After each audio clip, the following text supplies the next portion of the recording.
Officer Marcus Chen pulled his patrol car into the empty parking lot of Miller's Auto Parts at 11:47 p.m., the harsh fluorescent security lights casting sickly yellow pools across cracked asphalt still wet from the evening's rain. The October night in Millbrook, Pennsylvania, carried the sharp bite of approaching winter, and Chen could see his breath forming small puffs as he rolled down his window to better monitor the sounds of his patrol sector. His radio had been experiencing intermittent interference all evening. Brief bursts of static interrupting routine dispatch calls, occasional voices bleeding through from what sounded like adjacent emergency frequencies. Chen had been patrolling Millbrook's night shift for 6 years, long enough to know that radio problems weren't uncommon, especially during atmospheric disturbances. The department's Motorola APX 6000 radios were reliable but aging, and the repeater tower on Miller's Hill had been experiencing issues since a lightning strike 3 months ago. Still, tonight's interference felt different, more systematic, almost purposeful in its timing. Unit 23. Respond to 1247 Riverside Drive. Domestic disturbance, caller reporting shouting, and possible weapons involved. Chen reached for his radio to acknowledge the call, but the transmission dissolved into white noise before he could key his mic. He tried again, pressing the transmit button firmly and speaking clearly. Nothing. The radio's LED display flickered erratically, showing channel readings that didn't correspond to any frequency in the department's allocation. Through the static, he heard something that made his blood run cold. His own voice, crystal clear and unmistakable, responding to the domestic disturbance call he'd never acknowledged. Unit 23, en route to Riverside Drive. ETA, approximately 6 minutes, but Chen was sitting 15 miles away from Riverside Drive in an auto parts parking lot, his radio apparently malfunctioning. Someone was using his call sign, speaking with what sounded exactly like his voice, responding to emergency calls in his name. The implications hit him immediately. If someone was impersonating him on department frequencies, where was the backup going for this domestic call?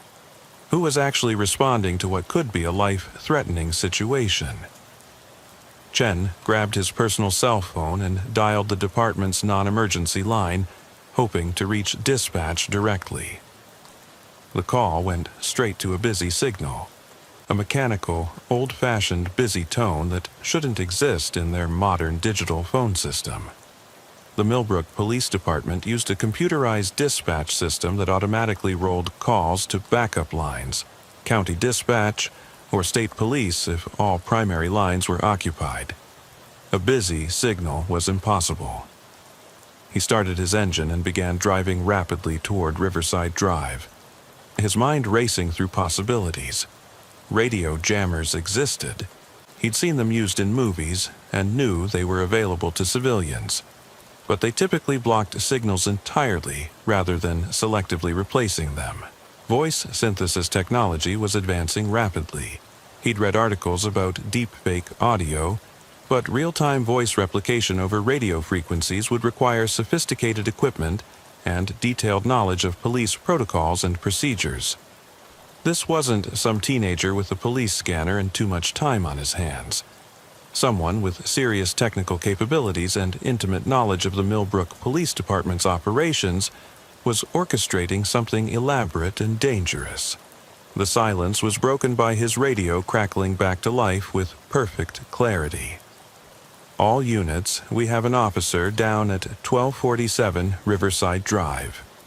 Unit 23 is not responding to radio contact. Dispatch medical units and all available backup immediately. Chen's hands tightened on the steering wheel as he processed what he'd just heard. According to the radio traffic, he was down, possibly injured or worse, at a scene he'd never reached. But the voice giving the emergency update wasn't the usual evening dispatcher, Janet Rodriguez, whose slight Puerto Rican accent and professional demeanor Chen knew well from hundreds of routine calls. This voice belonged to his sergeant, Tom Bradley. whose shift had ended at 7 p.m. and who should have been home with his wife and twin daughters, helping with homework or watching the evening news. The pieces of a horrifying puzzle began arranging themselves in Chen's mind. Someone wasn't just impersonating individual officers. They were coordinating multiple fake identities across the entire radio network, creating a parallel emergency response system where backup units that didn't exist were being dispatched to calls that might not be real, while genuine officers like himself were being isolated and cut off from actual dispatch communications. Chen pressed the accelerator harder, pushing his Crown Victoria patrol car through the winding streets of Millbrook's residential areas toward Riverside Drive. But even as he drove, he knew with growing certainty what he would find when he arrived. The address would be empty or occupied by confused residents who had never placed a 911 call, who had no idea why police were converging on their quiet neighborhood at midnight on a Tuesday. The question that terrified him was simpler and more immediate. While fake backup was being sent to fake emergencies, what real crimes were happening in the blind spots being created across the city? The house at 1247 Riverside Drive sat dark and peaceful in the middle of a tree-lined street of modest two-story colonials, most built in the 1960s when Millbrook was expanding beyond its original downtown core. No other patrol cars were visible, no ambulances, no signs of the violent domestic situation that had supposedly brought Chen racing across town with lights and sirens. The windows reflected his headlight beams like dead eyes, and the only movement came from wind-blown leaves skittering across the front lawn. Chen circled the block twice before approaching the house, every instinct honed by 6 years of police work screaming that this was a setup. He'd responded to hundreds of domestic calls, and there were always signs. Neighbors gathered on porches, lights on throughout the house, sometimes visible damage to doors or windows. This residence showed none of those indicators. The homeowners, an elderly couple named Morrison, answered the door confused and concerned after Chen's persistent knocking. Mr. Morrison, a retired postal worker in his 70s wearing a bathrobe and slippers, peered past Chen into the darkness with obvious worry. "Officer, is everything all right out here? We've been asleep since about 10 o'clock. Haven't heard any disturbances in the neighborhood." Mrs. Morrison peered behind her husband, wrapping a faded housecoat tighter around herself. "We did hear sirens earlier," she added, "but they seem to be going away from our street, not toward it. Is someone hurt somewhere?" Sirens going away from the neighborhood. Chen's radio had reported multiple units responding to this exact address, but the emergency vehicles had been moving in the opposite direction. The fake domestic call had served as a sophisticated distraction, drawing attention and resources away from something happening elsewhere in the city. Chen apologized for disturbing the couple and returned to his patrol car, parked under a streetlight that illuminated the steam rising from his vehicle's hood in the cold air. He tried his radio again, keying the mic with deliberate precision. "Dispatch, this is Unit 23. I'm clear at 1247 Riverside Drive. No disturbance found, residents were asleep. Requesting clarification on the nature of the original call and caller information." The response came immediately, and it chilled him to the bone. "Unit 23, you're breaking up badly. Please repeat your last transmission. We're showing you as unresponsive at the scene." But Chen's radio display showed 5 full bars of signal strength, and his transmission had been crystal clear. His communications were being intercepted and blocked, while someone else continued to operate using his identity and call sign. He was being systematically isolated from his own department's command structure. Chen's personal cell phone buzzed with a text message from an unknown number with a local area code. "Check frequency for 61.325 megahertz. You're not the only one who's been replaced tonight." Park behind Riverside Elementary School in 10 minutes. Come alone. 461.325 megahertz was outside the normal police radio allocations, somewhere in the UHF band typically used by commercial businesses, amateur radio operators, and industrial services.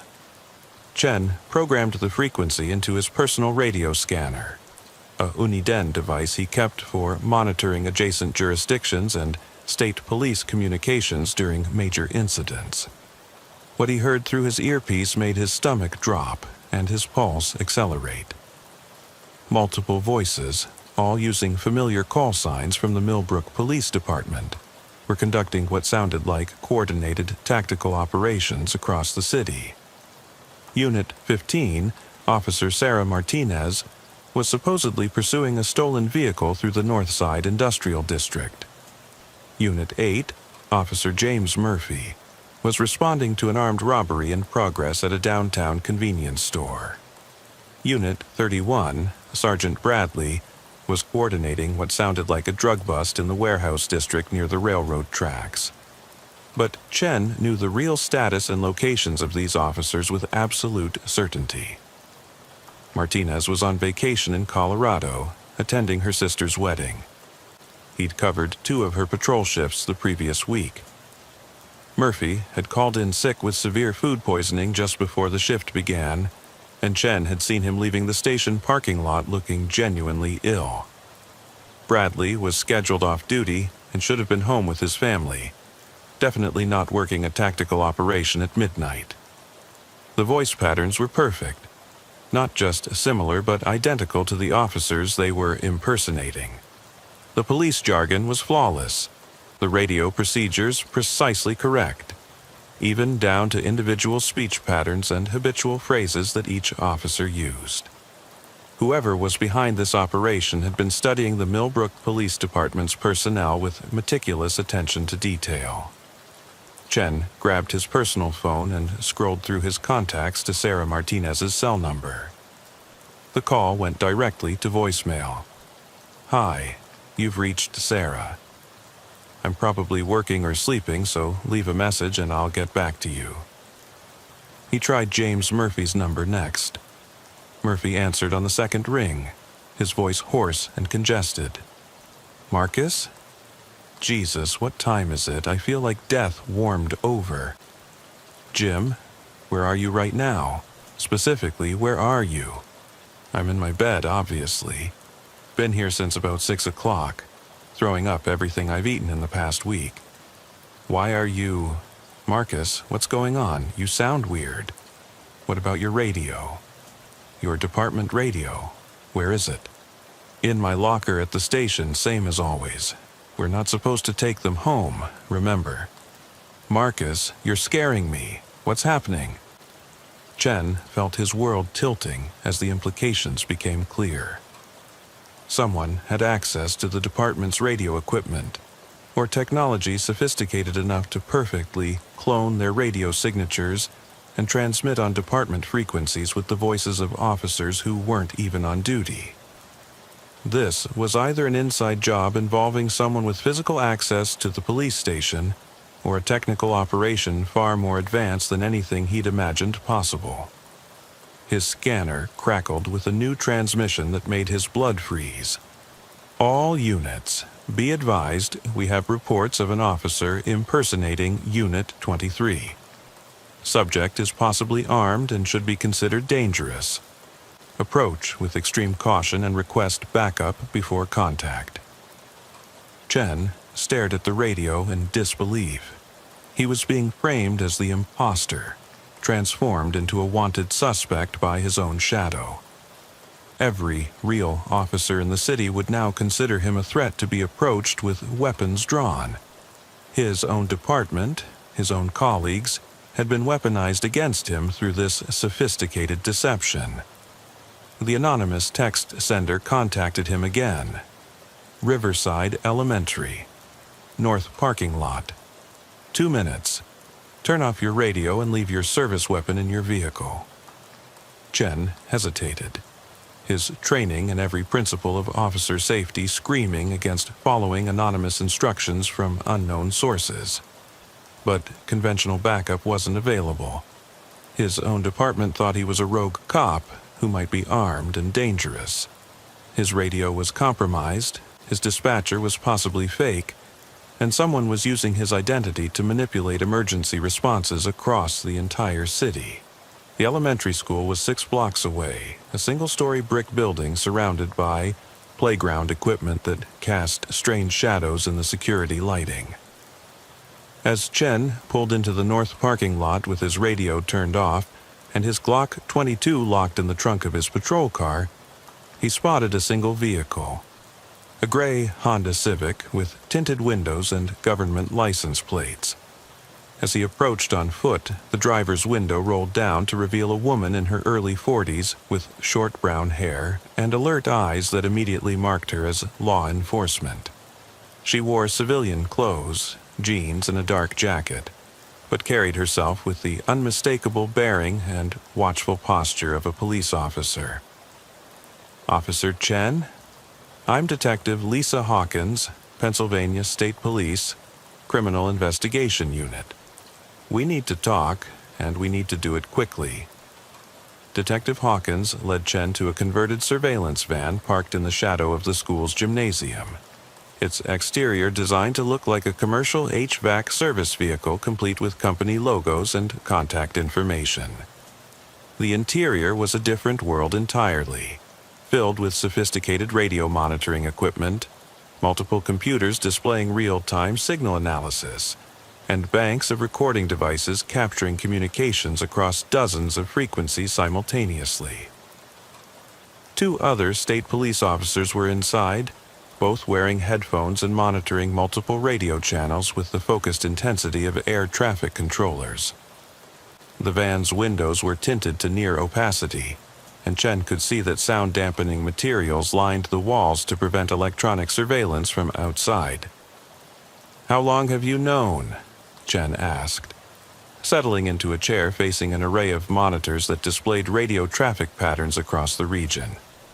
3 weeks, Hawkins replied, pulling up a digital map of south-central Pennsylvania, marked with clusters of red and blue dots. "We've been tracking coordinated radio manipulation and electronic warfare activities across 6 different police departments in 3 counties. Someone's been running parallel emergency response operations, impersonating officers, creating fictitious emergency calls, and systematically redirecting legitimate police resources." The scope was staggering and immediately obvious from the visual display. Red dots marked confirmed fake emergency calls. Blue dots indicated real crimes that had occurred during periods of radio interference. The pattern was undeniable. Serious crimes were being committed in specific geographic areas, while police response was being diverted to fictitious emergencies in completely different locations. "Tonight alone," Officer Rebecca Torres, one of the monitoring technicians, explained while adjusting her sophisticated direction-finding equipment, "we've documented fake emergency calls that successfully pulled patrol units away from a bank robbery in progress in Harrisburg, a home invasion with hostages in Lancaster, and what appears to be a coordinated kidnapping attempt in York County. Real victims, real crimes, but no police response because the available resources were chasing electronic ghosts." Chen studied the map display, trying to comprehend the scale of the operation. How are they accomplishing this? The voice replication technology, the radio access, the coordination across multiple jurisdictions? Hawkins pointed to a complex-looking device on one of the workbenches that resembled a military radio crossed with a laptop computer. "We recovered this equipment during a raid on an abandoned warehouse last week. It's called a software-defined radio with integrated voice synthesis capability, essentially military-grade electronic warfare equipment that can clone radio signatures, intercept communications, and generate synthetic voice patterns that are virtually indistinguishable from authentic speech."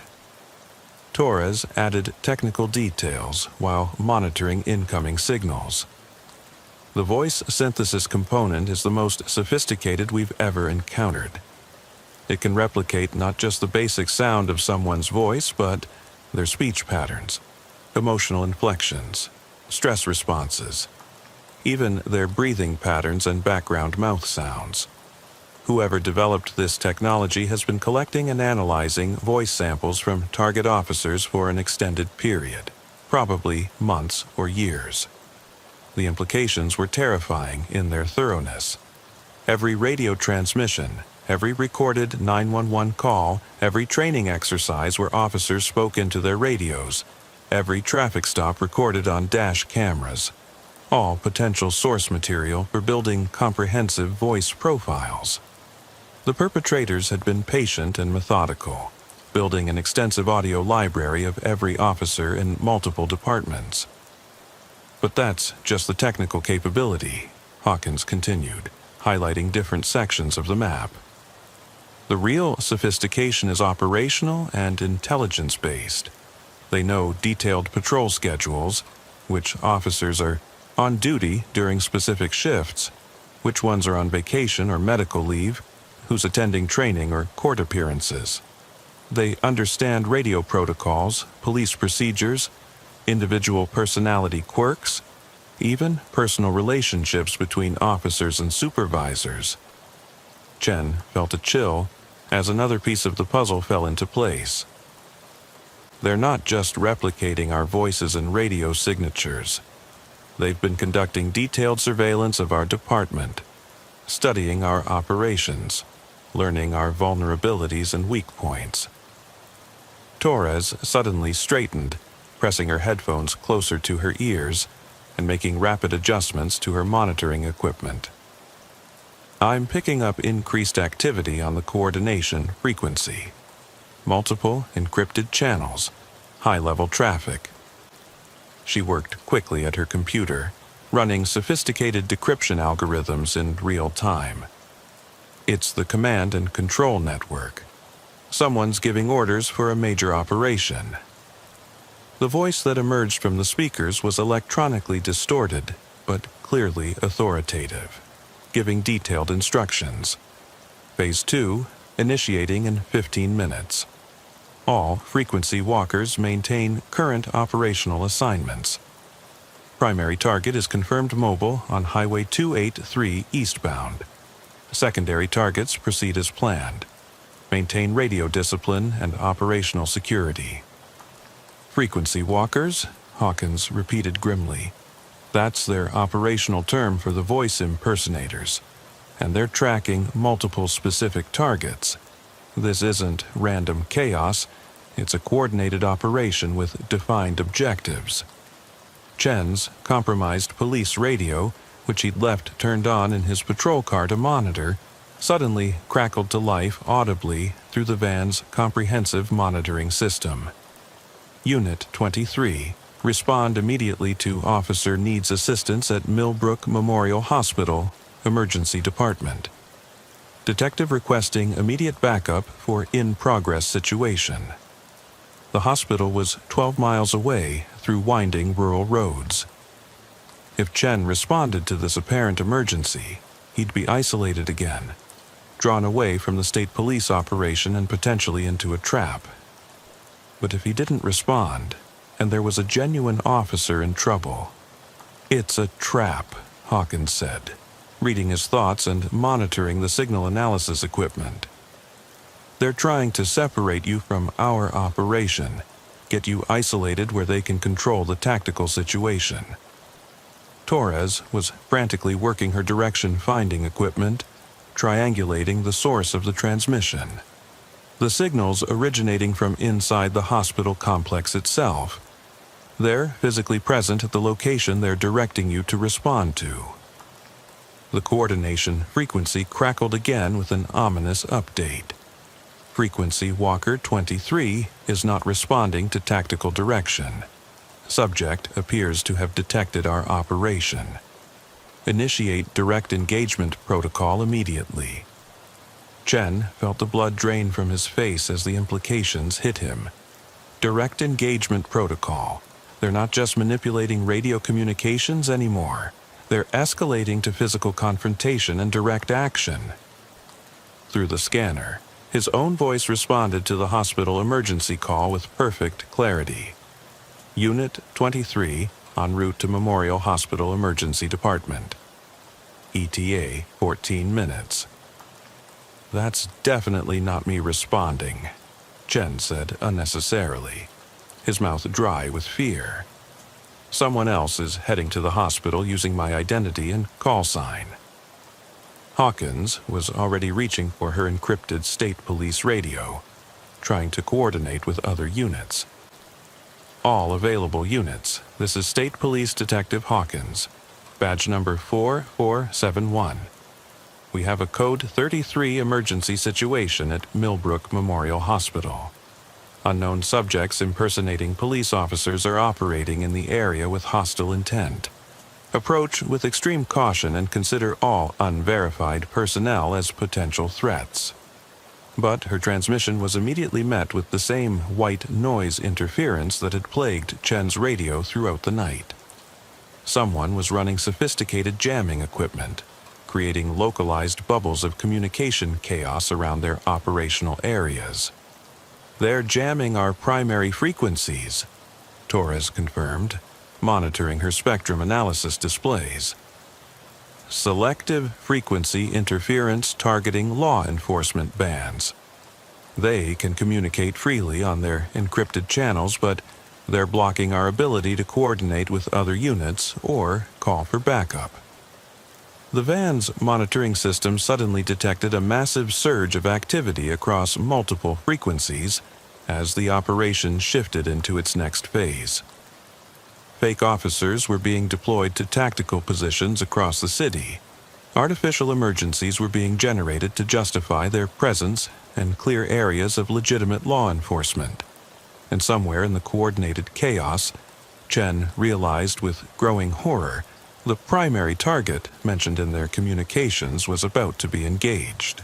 The coordination frequency revealed the true scope and deadly purpose of the operation as Chen, Hawkins, and Torres monitored the communications from their surveillance van.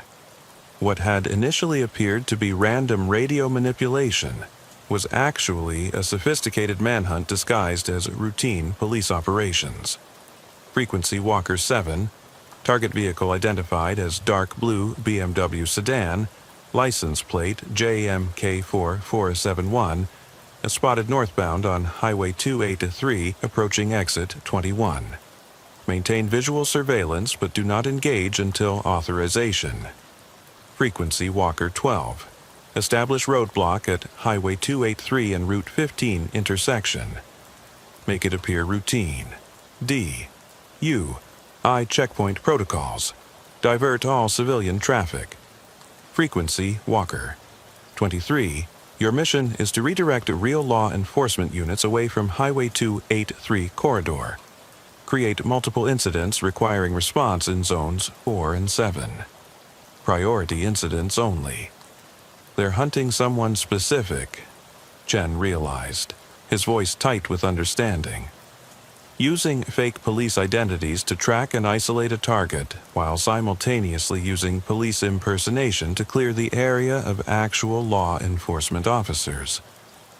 Torres was frantically working her computer, cross-referencing license plate databases and trying to identify the target.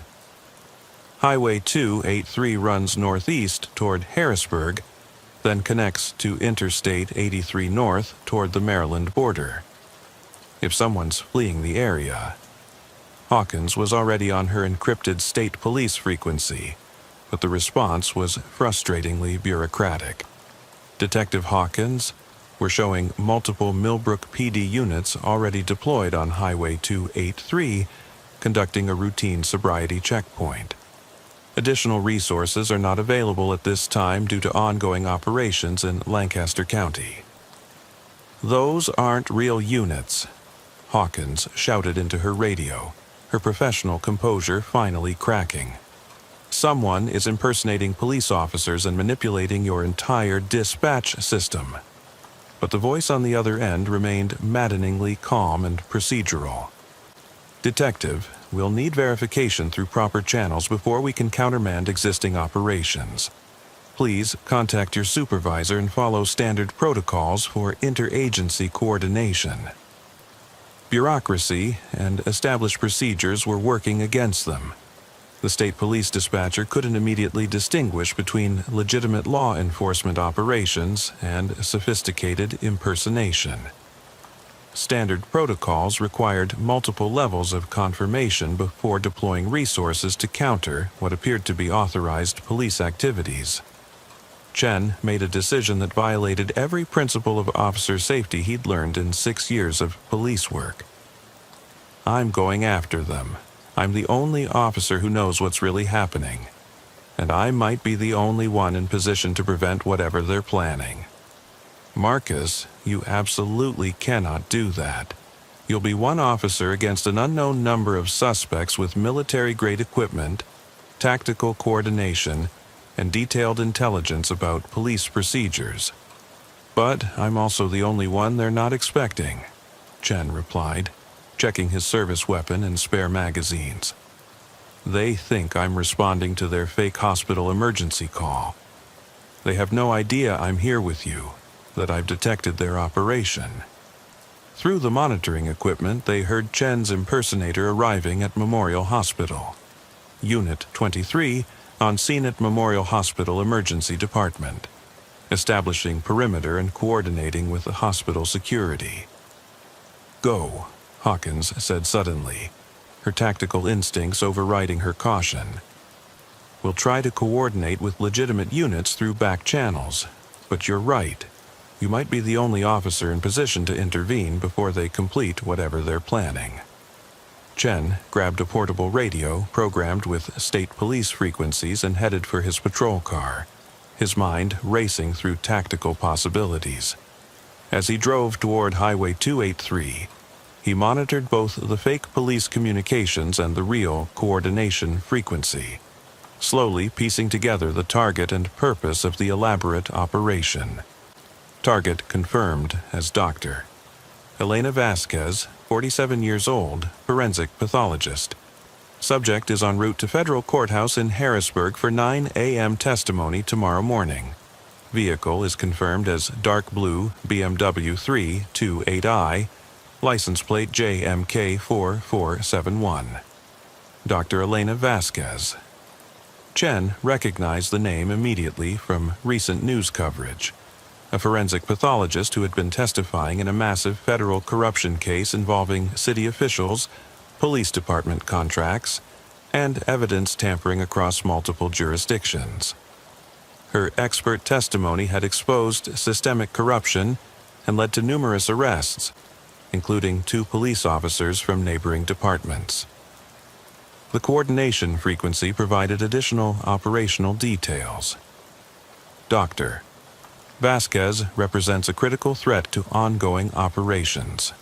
Federal testimony tomorrow morning will expose additional personnel and compromise future operational capacity. Subject must be eliminated tonight. Use standard traffic stop protocol to avoid suspicion. Chen's blood ran cold as the full scope of the conspiracy became clear. This wasn't just an abduction or intimidation attempt. It was a carefully planned assassination disguised as routine police work. Dr. Vasquez would be pulled over by what appeared to be legitimate police officers conducting a sobriety checkpoint, and her death would be staged to look like an unfortunate accident or justified use of force during a traffic stop. He pushed his patrol car to dangerous speeds through the rural roads leading to Highway 283. Emergency lights activated, but siren off to avoid alerting the fake officers to his approach. The coordinators were tracking multiple police frequencies, but they wouldn't expect a legitimate officer to be actively hunting them. 3 miles from the highway intersection, Chen spotted the roadblock in the distance. 2 patrol cars with full emergency lighting activated. Officers in complete uniform conducting what appeared to be a textbook sobriety checkpoint. Professional setup, proper vehicle positioning, correct lighting patterns. Any driver would naturally comply with what appeared to be legitimate police authority. Chen pulled off the highway and observed through binoculars from a concealed position. The setup was nearly perfect, but his trained eye caught subtle inconsistencies that revealed the deception. One of the officers was wearing a duty belt with equipment that didn't match Pennsylvania State Police standards. The radio was wrong. The handcuff case was positioned incorrectly, and the badge wasn't quite the right size or finish. His portable radio crackled with urgent coordination traffic. Target vehicle approaching checkpoint from the south. ETA 3 minutes. All frequency walkers maintain positions and prepare for engagement. A dark blue BMW was indeed approaching the roadblock, Doctor. Vasquez clearly visible in the driver's seat. She was slowing down naturally, as any law-abiding citizen would when encountering what appeared to be a police checkpoint. Completely unaware that she was driving into a carefully orchestrated trap designed by the very people she had helped expose through her forensic expertise. Chen made a split-second decision that would either save Dr. Vasquez's life or end his law enforcement career. He activated his emergency lights and accelerated toward the roadblock at high speed, using his patrol car's public address system to broadcast a warning. Attention, Dr. Vasquez in the blue BMW. This is Officer Chen, badge number 4471, Millbrook Police Department. The roadblock ahead is fraudulent. These are not legitimate police officers. Do not stop your vehicle. Continue through the checkpoint and proceed to the nearest state police barracks. The effect was immediate and chaotic. The fake officers at the roadblock realized their operation was blown and began abandoning their positions, some reaching for weapons while others ran toward escape vehicles. Dr. Vasquez, confused but recognizing the genuine fear and urgency in Chen's voice, made a critical decision and accelerated through the checkpoint without stopping, her BMW disappearing into the darkness ahead. Chen's radio exploded with conflicting transmissions as the entire operation began to unravel. The coordination frequency was screaming abort orders and escape instructions, while fake police voices tried desperately to maintain the illusion that Chen was the actual threat to public safety. All units, Unit 23 has gone rogue and is interfering with legitimate police operations. Officer is armed and should be considered extremely dangerous, but Chen was already in pursuit of Doctor Vasquez, trying to establish communication and provide protection while avoiding the fake officers who were now openly pursuing them both with obvious hostile intent. His portable radio connected him to Detective Hawkins. Marcus, we've got legitimate backup finally en route, but you need to get Dr. Vasquez to a secure location immediately. Where? Chen shouted over the sound of sirens and emergency lights behind him. They've compromised radio communications across multiple departments. How do I know which backup units are real and which are more impersonators? The answer came from Dr. Vasquez herself. With remarkable presence of mind, she'd pulled into the fortified parking lot of the Pennsylvania State Police Barracks on Route 15, the one location the fake officers couldn't possibly follow without completely revealing themselves. Inside the Pennsylvania State Police Barracks, surrounded by officers whose identities could be verified through multiple independent channels and biometric systems, the full scope of the conspiracy began to emerge. Dr. Vasquez, shaken but unharmed and remarkably composed for someone who had just escaped an assassination attempt, provided the critical context that made sense of the sophisticated operation. The federal corruption case I've been testifying in, she explained to Chen Hawkins and State Police Captain Rodriguez, settling into a chair in the secure conference room. It wasn't just about isolated evidence tampering or individual bad actors. Our investigation uncovered a systematic network of private defense contractors who had been paid tens of millions of dollars over the past 5 years for police equipment upgrades. radio systems, communication networks, surveillance technology, evidence storage systems. But the equipment either contained deliberate vulnerabilities or had unauthorized backdoors installed for remote access. The picture began to coalesce with frightening clarity. Someone with legitimate access to police communication infrastructure had been systematically compromising law enforcement equipment across multiple jurisdictions during routine upgrades and maintenance. The voice cloning and frequency manipulation weren't just sophisticated technical achievements. They were the direct result of hardware and software backdoors deliberately installed in officially purchased and authorized police equipment.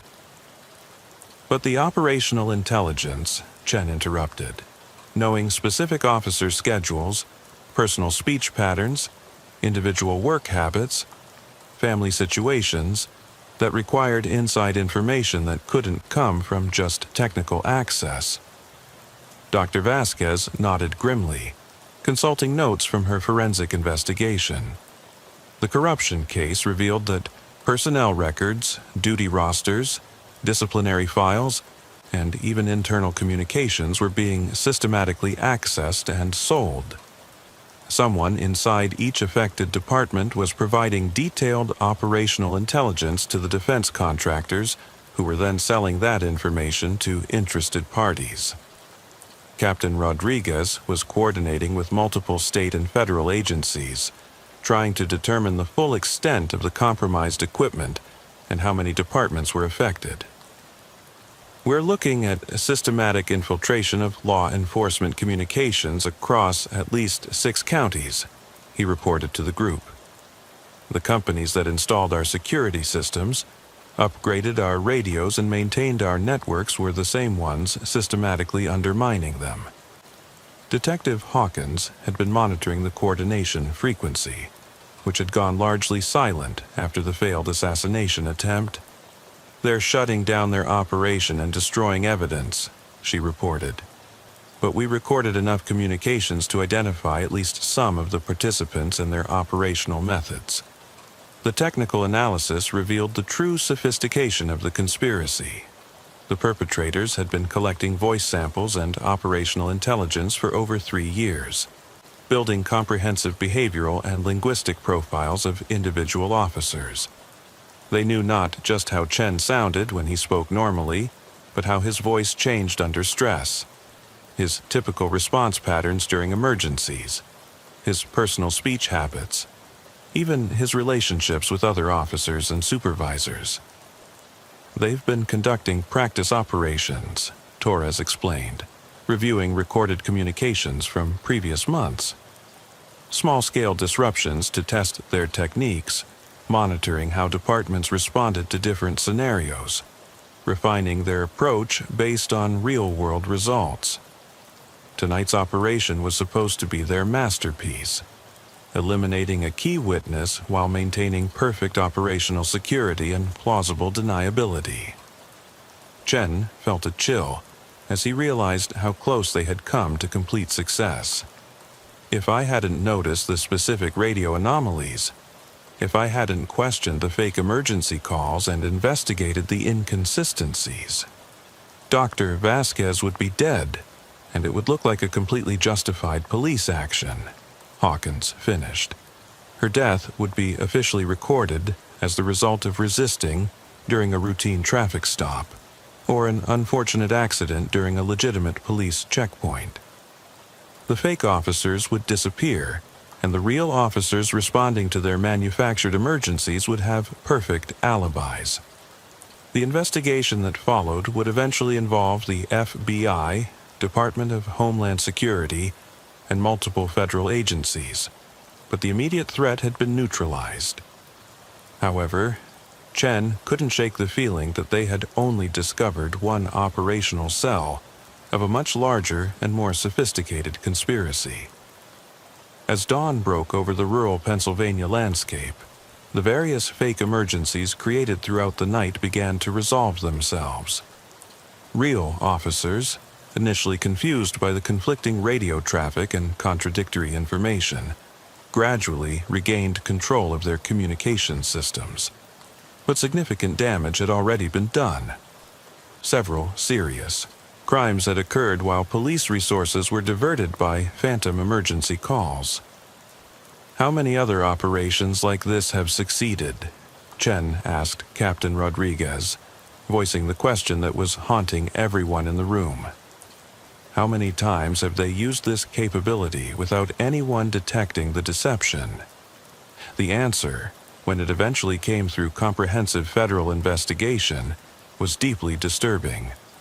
Analysis of unexplained communication outages, unsolved crimes that occurred during radio interference, and mysterious accidents or deaths involving key witnesses revealed a pattern spanning multiple states and extending back at least 4 years. The network Chen had stumbled onto had been conducting successful elimination operations disguised as legitimate police work for an extended period. Dr. Vasquez's case had been different because the perpetrators had grown overconfident, attempting a complex operation in an area where Detective Hawkins's team had already been monitoring suspicious radio activity. Their previous successes had bred carelessness, and Chen's attention to detail and willingness to trust his instincts over official procedures had provided the crucial thread that unraveled their entire conspiracy. But as Chen completed his comprehensive incident report in the growing daylight, one detail troubled him more than any other. The coordination frequency had mentioned primary target and secondary operations throughout the night. Dr. Vasquez had been the primary target, but what were the secondary operations that had continued while they focused on saving her life? The answer came 3 days later, when federal investigators revealed the full scope of the night's activities. During the hours of coordinated radio chaos, 4 other individuals in different states had died in apparent accidents or justified police encounters. All were connected to various corruption investigations. All had occurred during unexplained communication outages in their respective jurisdictions. All had been eliminated by fake officers while real police were diverted to fictitious emergencies. Chen had saved Dr. Vasquez, but the network had successfully accomplished most of its operational objectives that night. The realization that his heroic intervention had been merely a partial victory in a much larger war haunted him more than the original discovery of the radio manipulation and voice cloning conspiracy. 2 weeks after the attempted assassination, Chen found himself in a secure conference room at the FBI's Philadelphia field office, surrounded by federal agents, technical specialists, and evidence that painted a picture of corruption and conspiracy far more extensive than anyone had initially imagined. Special Agent Monica Reeves, a 20-year veteran of the Bureau's Cybercrime Division, laid out photographs, documents, and technical schematics that represented months of investigation following Chen's discovery of the frequency manipulation operation. Officer Chen, your instincts that night saved not just Dr. Vasquez's life, but potentially exposed one of the most sophisticated attacks on law enforcement infrastructure we've ever encountered, Agent Reeves began, pointing to a wall-mounted display showing connections between dozens of individuals and organizations across multiple states. The network was vast and intricate.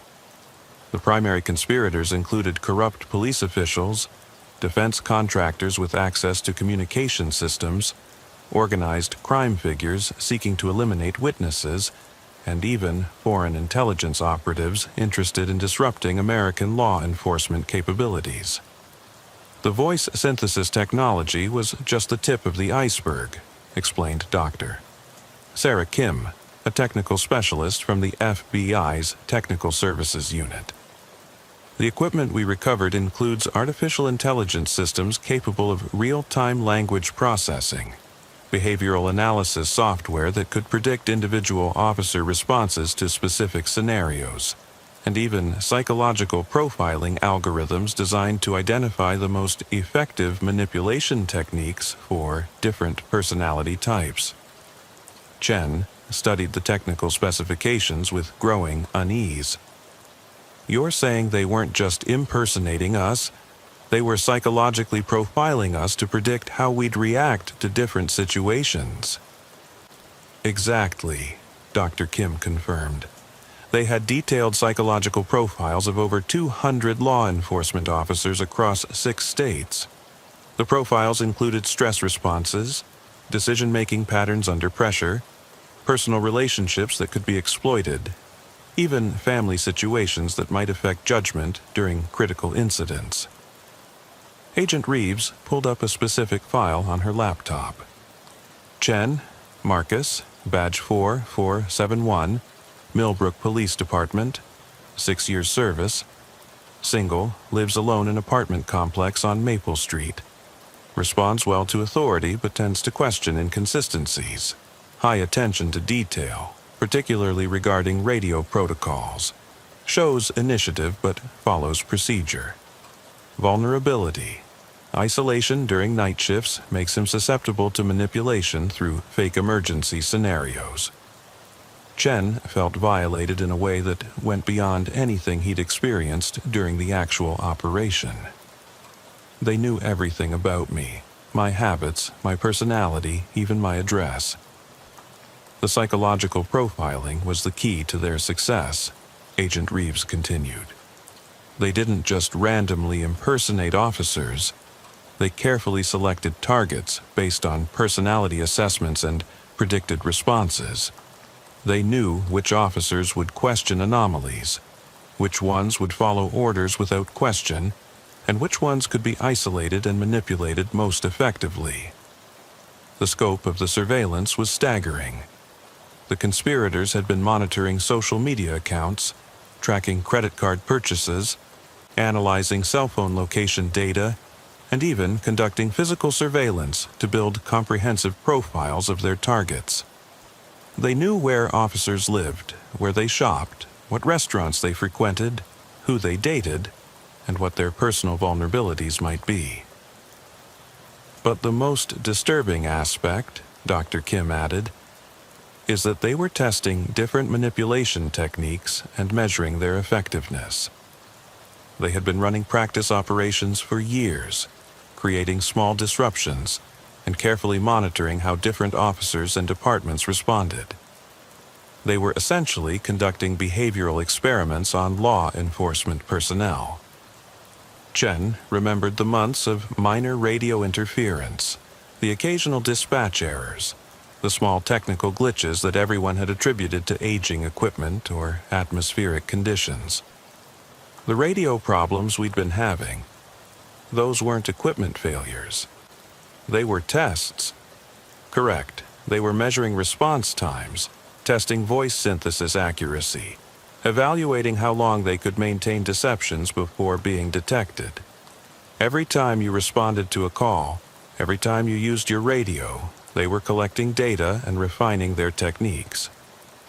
Agent Reeves showed Chen surveillance photographs taken over several months. Images of him leaving his apartment, stopping for coffee, arriving at work, even exercising at the local gym. They knew your routine better than you did. They could predict where you'd be at any given time, how you'd respond to different scenarios, even what personal stresses might affect your judgment. The investigation had uncovered similar surveillance of officers in multiple states. The conspirators had been patient and methodical, spending years building the intelligence foundation necessary to support their operation. When they finally acted, they had comprehensive knowledge of their targets and near-perfect ability to predict law enforcement responses. How many operations succeeded before we detected them? Chen asked, though he dreaded the answer. We've identified at least 12 incidents over the past 3 years where witnesses in federal cases died under suspicious circumstances during periods of radio interference. Agent Reeves replied grimly. Most were classified as accidents or justified police actions at the time. Dr. Vasquez would have been number 13. The federal investigation had expanded to include the National Security Agency and Department of Homeland Security. given the implications for national security when law enforcement communications could be systematically compromised. The technology used in the operation was sophisticated enough to potentially affect military communications as well. "What about the inside sources?" Chen asked. Someone in each department was providing information. Agent Reeves's expression darkened. "We've identified 17 law enforcement personnel across 6 states who were providing information to the contractors. Most were being blackmailed. The conspirators had evidence of minor corruption, personal indiscretions, or financial problems. A few were being paid directly. 2 were ideologically motivated, believing they were exposing corruption in law enforcement." The betrayal was perhaps more disturbing than the technical aspects of the conspiracy. These were fellow officers, people who had sworn the same oath, taken the same risks, but had been turned against their colleagues and departments through various forms of coercion and manipulation. "The investigation is ongoing," Agent Reeves concluded, "but we've disrupted their primary operational capability. However, we have to assume that other cells exist, possibly using similar technology and techniques in different regions." Chen left the FBI briefing with a profound sense of unease that went far beyond the immediate threat he had helped neutralize. The conspiracy had revealed fundamental vulnerabilities in law enforcement that extended beyond technical systems to the psychological and social factors that held police departments together: trust, communication, and shared purpose. 6 months after the frequency manipulation conspiracy was exposed, Officer Marcus Chen found himself assigned to a new position within the Millbrook Police Department: Information Security Liaison, a role created specifically in response to the lessons learned from his encounter with the frequency walkers. The department had undergone comprehensive changes following the federal investigation. All radio equipment had been replaced with systems featuring enhanced encryption and authentication protocols. New procedures required voice verification for critical communications, and backup communication channels had been established using different technologies and frequencies. But Chen knew that technical solutions could only address part of the problem. The conspirators had succeeded not just because of their sophisticated equipment, but because they understood human psychology and exploited the trust that made police work possible. During his first week in the new position, Chen was reviewing communication logs when he noticed something that made him pause. A pattern of brief radio outages, lasting just seconds rather than minutes, had been occurring across the department's coverage area. Too short to trigger automated alerts, too infrequent to seem significant, but following a pattern that reminded him of the testing phase that had preceded the major operation. Chen immediately contacted Detective Hawkins, who had been assigned to a joint state and federal task force investigating similar communications security threats. Her response was immediate and concerning. "We've been tracking similar micro-outages in 4 other states," Hawkins told him during their secure phone conversation. Brief interruptions in law enforcement communications that could be either equipment testing or intelligence gathering. The pattern suggests someone is probing for vulnerabilities in the new security systems. The implications were clear. The network Chen had helped expose was either reconstituting itself with new technology, or other similar organizations were adopting their techniques. The frequency manipulation capability hadn't been eliminated. It had evolved and adapted. Chen's new responsibilities included training other officers to recognize signs of communication manipulation, but he often felt like he was fighting an uphill battle against both technological advancement and human nature. Officers wanted to trust their radios, their dispatchers, their colleagues. That trust was essential for effective police work, but it also created vulnerabilities that could be exploited by sophisticated adversaries. During a training session for regional law enforcement, Chen presented a scenario based on his real experience. Your radio reports an officer down at a location 15 miles from your current position. The voice sounds exactly like your dispatcher. The procedures are followed correctly, but something feels slightly off. What do you do? The responses varied, but most officers indicated they would respond immediately to assist a fellow officer in trouble. The impulse to help a colleague in danger was so strong that it overrode analytical thinking. Exactly the psychological vulnerability that the frequency walkers had exploited. The technology exists to perfectly replicate voices and radio protocols, Chen explained to the group. The only defense is heightened awareness of patterns and inconsistencies that might indicate deception. But that awareness has to be balanced against the need to respond quickly to genuine emergencies. After the training session, a veteran sergeant from a neighboring department approached Chen with a troubling question. Officer Chen, if this technology is available to criminals and terrorists, how do we know it's not also being used by our own government? How do we know which orders we receive are legitimate? It was a question that haunted Chen, representing a fundamental erosion of institutional trust that extended far beyond law enforcement. If the voices could be perfectly replicated and communications manipulated, how could anyone be certain of the authenticity of information they received through official channels?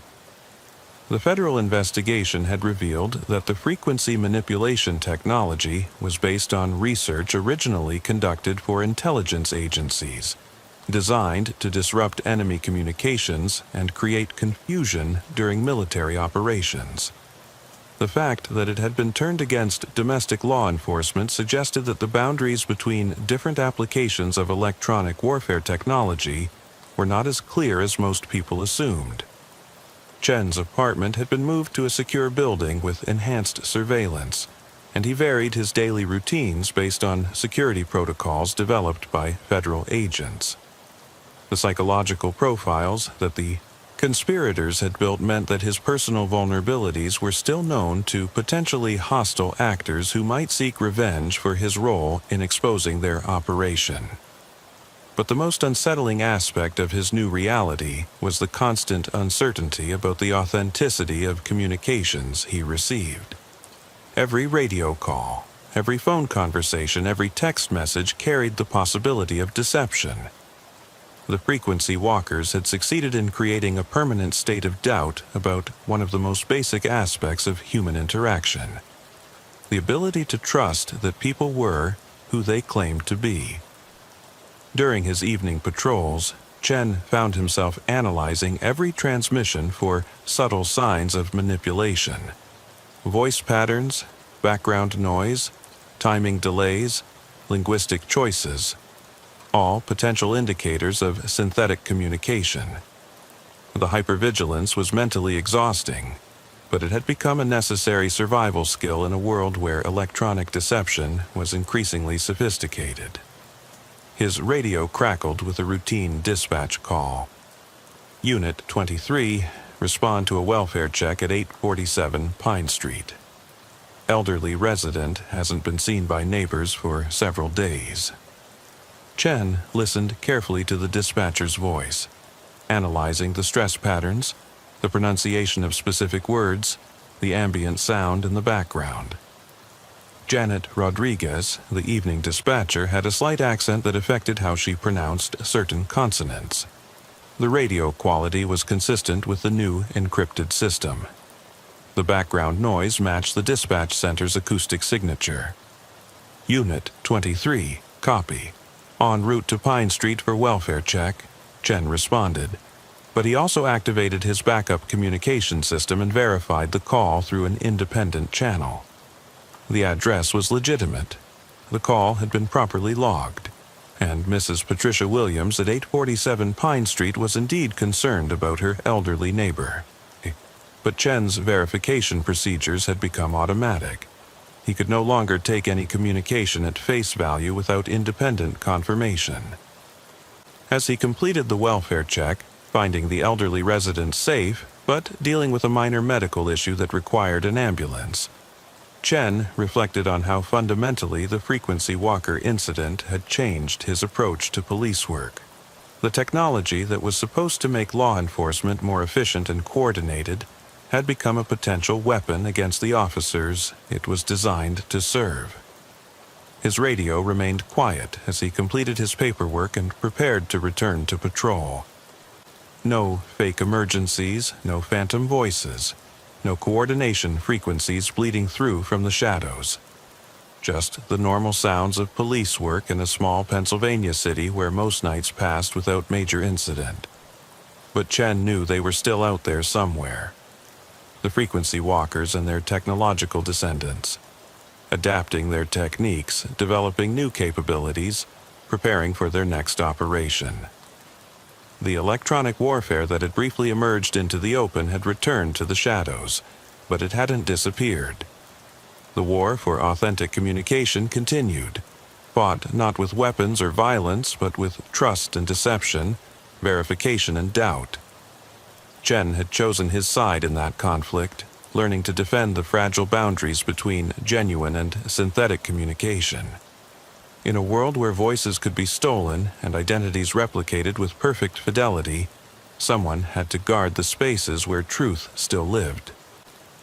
1 year after the frequency walker incident, Chen found himself sitting in a psychologist's office, struggling with the long-term effects of constant hypervigilance and the erosion of trust that had become a permanent feature of his mental landscape. Dr. Rachel Morrison, a specialist in law enforcement trauma, listened as Chen described his current state. "I can't turn it off, Doc. Every phone call, every radio transmission, every conversation, I'm analyzing it for signs of manipulation. I know it's not rational, but I can't help myself. The technology exists to fake anything, so how do I know what's real anymore?" The psychological impact of the frequency walker conspiracy extended far beyond the immediate participants. Officers throughout the region had been affected by the knowledge that their most basic tools of communication could be compromised and used against them.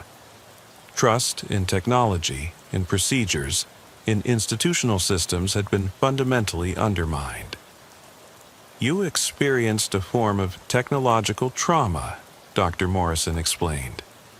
"Your sense of reality was systematically manipulated by people with sophisticated tools and detailed knowledge of your psychology. The hypervigilance you're experiencing is a normal response to that violation of trust." Chen had been promoted to sergeant, partly in recognition of his role in exposing the conspiracy, but the new responsibilities felt overwhelming in the context of his heightened suspicion of all electronic communication.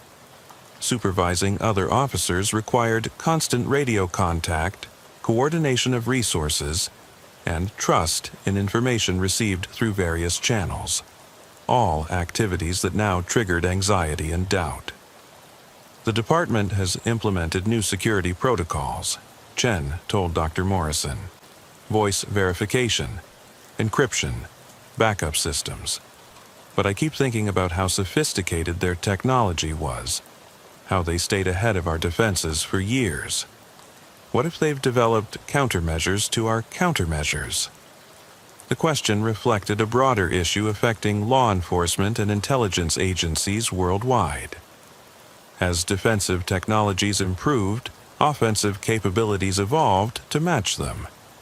The frequency manipulation techniques that Chen had encountered were likely already obsolete, replaced by more advanced methods that exploited different vulnerabilities. Dr. Morrison helped Chen understand that his vigilance, while psychologically exhausting, served an important purpose. "You're like an early warning system for threats that most people don't even know exist. Your heightened awareness, properly channeled, could help protect others from similar manipulation." This insight led to Chen's involvement in a federal program designed to train law enforcement personnel to recognize and resist various forms of electronic and psychological manipulation. His experience as both a target and discoverer of frequency manipulation made him uniquely qualified to understand the threat from multiple perspectives. During one training session at the FBI Academy in Quantico, Chen presented his case to a room full of federal agents, state police investigators, and local law enforcement officials. The audience included officers who had encountered similar but less sophisticated manipulation attempts in their own jurisdictions. The most important lesson, Chen told the group, is that the technology is only part of the threat. The psychological manipulation is what makes it effective. They studied us, learned our weaknesses, and exploited our instincts to help fellow officers and respond to emergencies. The technical capability enabled the deception, but the psychological understanding made it successful. Questions from the audience revealed that frequency manipulation incidents were more common than most people realized. Many had been dismissed as equipment failures or communication errors. Only in retrospect, with knowledge of the technology's capabilities, did patterns of suspicious activity become apparent. How do we balance necessary vigilance with the trust required for effective police work? Asked a detective from Oregon. If we question every communication, every piece of information, how do we maintain operational effectiveness? It was the central dilemma of law enforcement in an age of sophisticated electronic deception. The answer, Chen had learned through painful experience, required developing new instincts and verification procedures that could operate automatically without paralyzing decision-making. Trust, but verify, Chen replied, borrowing a phrase from a different context. Develop protocols that allow for rapid authentication without slowing down emergency response. Learn to recognize the subtle signs that might indicate deception, but don't let that knowledge prevent you from doing your job when genuine emergencies arise. The federal program that emerged from these training sessions became known as the Communication Security Initiative, designed to help law enforcement agencies develop both technical and procedural defenses against various forms of electronic manipulation. Chen found himself consulting with police departments across the country, helping them identify vulnerabilities and develop countermeasures.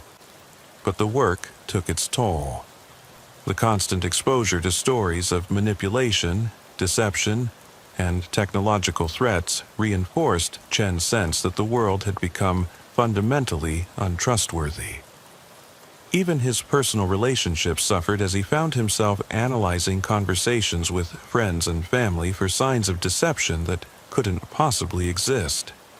Dr. Morrison helped him understand that healing required learning to distinguish between appropriate professional vigilance and unhealthy paranoia. You need to develop different mental states for different contexts, she explained. Maximum vigilance during high-risk situations, normal trust in low-risk personal interactions. The process was slow and difficult, requiring Chen to consciously train himself to relax his guard in situations where electronic manipulation was unlikely. Family dinners, conversations with friends, routine daily interactions. These needed to be spaces where he could experience normal human trust without constant analysis and verification. 2 years after the frequency walker incident, Chen achieved a measure of psychological balance that allowed him to function effectively both professionally and personally. But the experience had permanently changed his worldview, creating an awareness of technological vulnerability that could never be completely turned off. 3 years after exposing the frequency walker conspiracy, Sergeant Marcus Chen received a call that brought his specialized knowledge back into urgent demand. The FBI's Communications Security Task Force needed his expertise for a new investigation that made the original frequency manipulation operation look simple by comparison. Special Agent Monica Reeves met Chen at a secure facility outside Washington, D.C., where he was briefed on a technological threat that represented the next evolution of electronic warfare against law enforcement. The frequency walkers were using radio manipulation and voice synthesis, Agent Reeves explained, leading Chen through a laboratory filled with cutting-edge monitoring equipment. This new threat involves deepfake video technology integrated with live communication systems. They're not just stealing voices anymore, they're stealing entire visual identities. The demonstration was deeply unsettling. On a large monitor, Chen watched what appeared to be himself conducting a video briefing with other officers, discussing operational plans for a raid that had never occurred. The image quality was perfect, the facial expressions natural, the body language convincing. Only detailed technical analysis revealed that the video was entirely synthetic. "The technology has advanced exponentially, Doctor," Sarah Kim explained, now heading the FBI's Digital Forensics Unit. "They can create real-time video of anyone saying anything, doing anything, appearing to be anywhere. Combined with the voice synthesis capabilities we encountered 3 years ago, they can create completely convincing evidence of events that never happened." The implications for law enforcement were staggering. Video evidence had always been considered among the most reliable forms of proof in criminal cases. If that evidence could be perfectly fabricated, the entire justice system faced a crisis of credibility. "We're seeing this technology being used to create false evidence, discredit witnesses, and manipulate legal proceedings," Agent Reeves continued. "But the most sophisticated applications involve real-time manipulation during active operations, making officers think they're receiving orders from superiors who aren't actually present, or creating fake video conferences with officials who are hundreds of miles away." Chen studied the technical specifications with growing alarm. "You're saying they can make me think I'm talking to my chief in real time, receiving direct orders for operational changes, when I'm actually communicating with someone else entirely?" "Exactly. And the psychological impact is even more powerful than radio manipulation, because humans trust visual information more than audio alone. When you see someone you know giving you instructions, your brain naturally accepts the authenticity without question." The new threat had emerged from the same network that Chen had helped expose 3 years earlier. Federal investigations had disrupted their operations but not eliminated their technological capabilities. They had spent the intervening years developing more sophisticated tools and identifying new vulnerabilities in law enforcement systems. The frequency walker incident taught them that radio manipulation alone was vulnerable to detection by aware officers, Dr. Kim explained. They needed something more convincing, more psychologically compelling. Visual deception combined with audio manipulation creates nearly undetectable synthetic communication. Chen was shown examples of the technology being used against law enforcement agencies across the country. Officers had received video calls from supervisors ordering them to abandon surveillance operations, redirect resources to false emergencies, or even stand down during critical arrests. The visual component made the deceptions far more convincing than audio-only manipulation. "How widespread is this?" Chen asked, though he suspected the answer would be disturbing. "We've documented at least 30 incidents over the past 6 months, Agent Reeves replied. "Most went undetected at the time and were only identified during post-incident analysis. The technology is becoming more sophisticated and more accessible to criminals and hostile actors." The federal response involved developing new verification protocols for video communication. But the arms race between defensive and offensive capabilities continued to escalate. As soon as new security measures were implemented, more advanced deception techniques emerged to circumvent them. Chen's role in the new investigation involved training law enforcement personnel to recognize signs of video manipulation and developing rapid authentication procedures that could be used during active operations. But the challenge was more complex than the original frequency walker threat because visual deception was inherently more convincing than audio manipulation alone. The human brain is wired to trust what it sees, Dr. Morrison, the police psychologist, explained during a consultation session. When officers see their chief or supervisor giving them orders via video, their natural response is immediate compliance. Questioning the authenticity of visual communication goes against millions of years of evolutionary psychology. The training programs that emerged from Chen's work focused on developing new mental habits that could operate under stress. Officers learned to look for subtle technical artifacts that might indicate synthetic video, but more importantly, they learned to implement verification procedures even when their instincts said the communication was authentic. Trust your eyes, but verify through independent channels became the new motto. Every video communication during critical operations required confirmation through alternative methods: phone calls to known numbers, radio verification, or physical presence confirmation. But the psychological toll of constant verification was significant. Law enforcement officers were trained to make rapid decisions based on available information, but the new threat environment required slowing down critical communications to authenticate sources and verify instructions.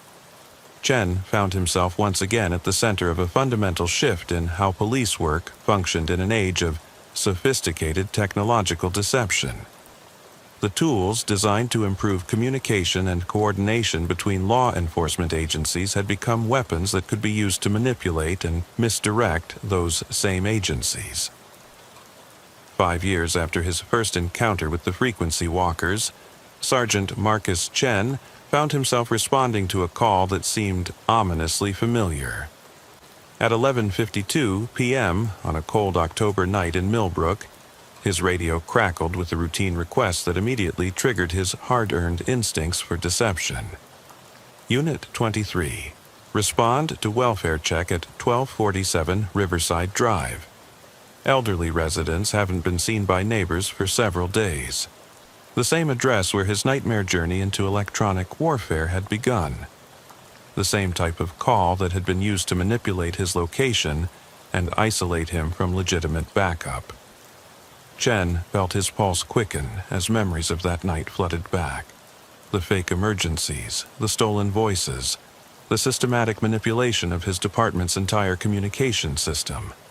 But this time, Chen was prepared. His patrol car was equipped with the latest communication security technology, including real-time voice authentication, encrypted backup channels, and direct links to state and federal monitoring systems. More importantly, his training and experience had taught him to recognize patterns that might indicate manipulation. Dispatch, Unit 23. Can you confirm the source of this welfare check request and provide authentication code for verification? Chen responded, using protocols that had been developed specifically to counter frequency manipulation threats. Unit 23. Request originated from neighbor at 1249 Riverside Drive. Authentication code Delta 779.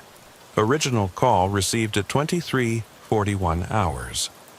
Chen verified the authentication code through his computer system and confirmed that the call had been properly logged with consistent timestamps. The dispatcher's voice patterns matched the biometric profiles stored in the new security system.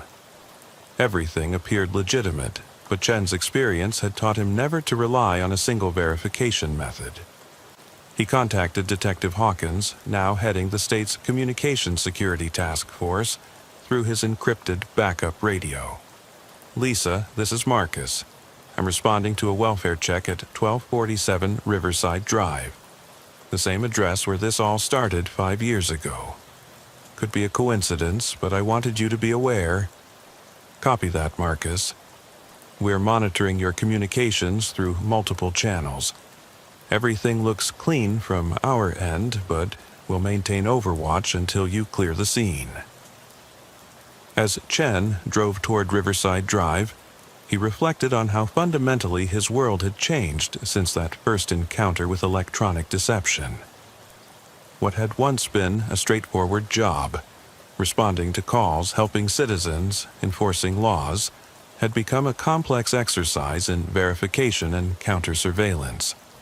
The Millbrook Police Department now employed 2 full-time communications security specialists, had implemented multiple redundant verification systems, and maintained constant liaison with federal agencies monitoring for electronic warfare threats. The cost of defending against sophisticated technological manipulation had transformed policing in ways that would have been unimaginable a decade earlier. The house at 1247 Riverside Drive looked exactly as it had 5 years earlier. A modest 2-story colonial with a well-maintained yard and security lighting. But this time, there was actually a reason for police presence. Mrs. Morrison answered the door in a bathrobe, clearly worried about her elderly neighbor who lived alone in the adjacent house. "Officer, thank you for coming," she said. "We haven't seen Harold for 3 days, and his newspapers are piling up. He usually walks his dog every morning, but the dog has been barking constantly from inside the house." Jen conducted the welfare check professionally and thoroughly, discovering that Harold Peterson, an 82-year-old retired engineer, had fallen in his bathroom and been unable to reach his phone for help. Emergency medical services were summoned, and Peterson was treated for dehydration and a minor injury, but he would recover fully. As Chen completed his paperwork, he realized that this call had been entirely legitimate, a genuine emergency where his response had actually helped someone in need. The irony wasn't lost on him that the address where he had first encountered sophisticated deception had now been the site of exactly the kind of authentic police work that the frequency walkers had tried to prevent. But the coincidence also served as a reminder that the threats he had helped expose were still active. Federal investigations continued to uncover new networks using advanced technology to manipulate law enforcement communications. The frequency walkers had been just the beginning of a technological arms race that showed no signs of ending. Chen's radio crackled with a new transmission as he prepared to return to patrol. Unit 23, respond to 842 Pine Street. Report of suspicious activity, possible break-in in progress. He listened carefully to the dispatcher's voice, analyzing patterns and checking authentication protocols automatically. Legitimate call, proper verification, consistent with normal dispatch procedures. But Chen also activated his backup communication systems and notified Detective Hawkins of his new assignment before responding. Unit 23, copy, en route to Pine Street. ETA 4 minutes. As he drove through the quiet streets of Millbrook, Chen understood that he would never again take a radio call at the face value. The price of his experience with the frequency walkers was permanent vigilance, constant verification, and the knowledge that the most dangerous threats often came disguised as routine police work. But he also understood that his vigilance served a larger purpose. Somewhere in the electromagnetic spectrum, in the spaces between legitimate communications, new forms of electronic deception were being developed and tested. When they emerged from the digital shadows, officers like Chen would be ready to detect the subtle discordances that revealed their presence. The frequency war continued, fought with increasingly sophisticated weapons on both sides. Chen had learned to navigate that electronic battlefield, to distinguish between authentic and synthetic communication, to guard the fragile boundaries where truth still existed in an age of perfect technological deception. His radio remained quiet as he approached Pine Street, where he would soon discover that sometimes, even in a world of electronic warfare and technological manipulation, police work still involved helping real people with genuine problems. The challenge was learning to tell the difference, one transmission at a time. As Chen's patrol car disappeared into the maze of residential streets, the night settled back into its normal rhythm. But in communication centers and monitoring stations across the region, vigilant officers continued their electronic watch, listening for the subtle signs that might herald the next evolution in the ongoing war for authentic communication. The frequency walkers had taught them that in the digital age, the most dangerous enemies weren't always the ones you could see. Sometimes they were the voices that sounded exactly like the people you trusted most. 10 years had passed since Officer Marcus Chen first heard his own voice responding to a call he'd never acknowledged, but the memories remained vivid as he prepared for his final shift before retirement. Now, Captain Chen, he had spent the last decade of his career building and leading the Communications Security Division, a specialized unit that existed solely because of the threats he had helped expose. The Millbrook Police Department's Communications Center bore little resemblance to the simple radio dispatch system that the frequency walkers had once exploited so effectively. Banks of computers monitored voice patterns in real time, artificial intelligence systems analyzed communication anomalies, and multiple verification protocols ensured that every transmission could be authenticated through independent channels. The trust and cooperation that makes law enforcement possible could also be our greatest vulnerability when weaponized against us. The young officers listened intently, many of them born into a world where electronic deception was a known threat rather than an unimaginable surprise. They would never experience the innocence that Chen's generation had lost, the ability to trust radio communications without question, to assume that familiar voices belonged to familiar people. Your job, Chen continued, is to maintain that balance between necessary trust and appropriate suspicion, to keep the channels of communication open while guarding against those who would corrupt them. It's not just about protecting radio frequencies or preventing voice synthesis. It's about preserving the integrity of information itself. As Chen left the police station for the last time as an active officer, he reflected on how the frequency walker incident had changed not just his career, but law enforcement itself. The conspiracy had been exposed and its primary actors prosecuted, but the technology and techniques they had pioneered continued to evolve and spread.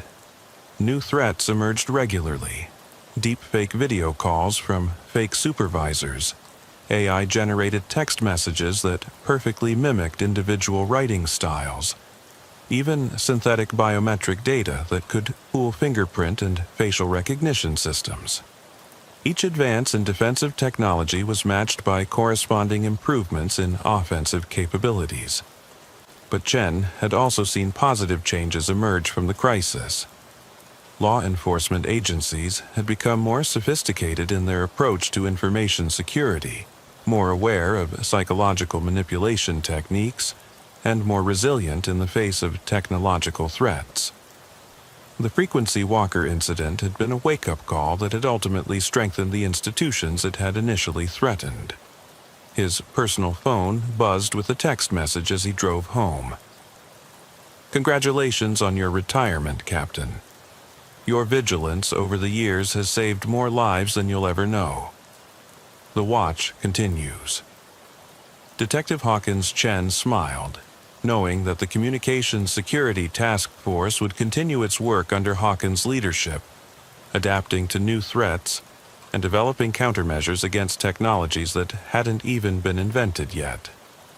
As he pulled into his driveway, Chen's radio scanner, a habit he'd never quite been able to break, picked up normal police communications from across the region. Routine traffic stops, minor accidents, domestic disturbances, all the ordinary work of law enforcement conducted through secure, authenticated channels. But somewhere in the electromagnetic spectrum, Chen knew, the next generation of frequency walkers was probably testing new techniques, probing for vulnerabilities, preparing for operations that would push the boundaries of electronic deception even further. The war for authentic communication would continue long after his retirement, fought by officers who had learned from his experience and would face threats he couldn't imagine. But they would be ready, trained to listen for the subtle discordances that revealed deception, prepared to guard the spaces where truth still lived in an increasingly synthetic world. Chen's final entry in his duty log, written that evening in his home office, reflected on the journey that had begun with a simple radio anomaly on a quiet October night.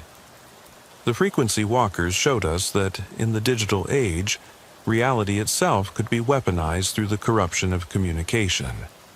But they also showed us that human awareness, properly trained and appropriately vigilant, could detect even the most sophisticated deceptions.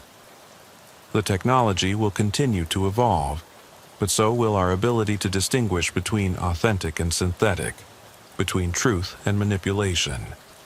The watch continues, one transmission at a time.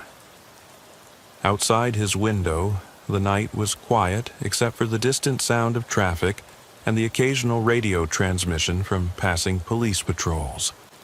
Normal sounds of a community protected by officers who had learned to guard not just against traditional crimes, but against the invisible threats that traveled through the airwaves.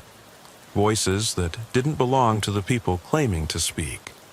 Frequencies that carried deception instead of truth. Chen turned off his scanner and settled into his retirement. But he kept his phone nearby, ready to respond if the next evolution of electronic warfare required the experience of someone who had learned to hear the silence between the words. The spaces where authenticity still lived in a world of perfect synthetic speech. The frequency walkers had taught him that in the modern world, the most important battles weren't always fought with weapons or violence, but with trust and verification, authenticity and deception. And in that ongoing war, eternal vigilance remained the price of truth itself. The 911 Emergency Communications Center of Riverside County, California, buzzed with quiet efficiency at 2:17 a.m. on a Thursday in March 2019.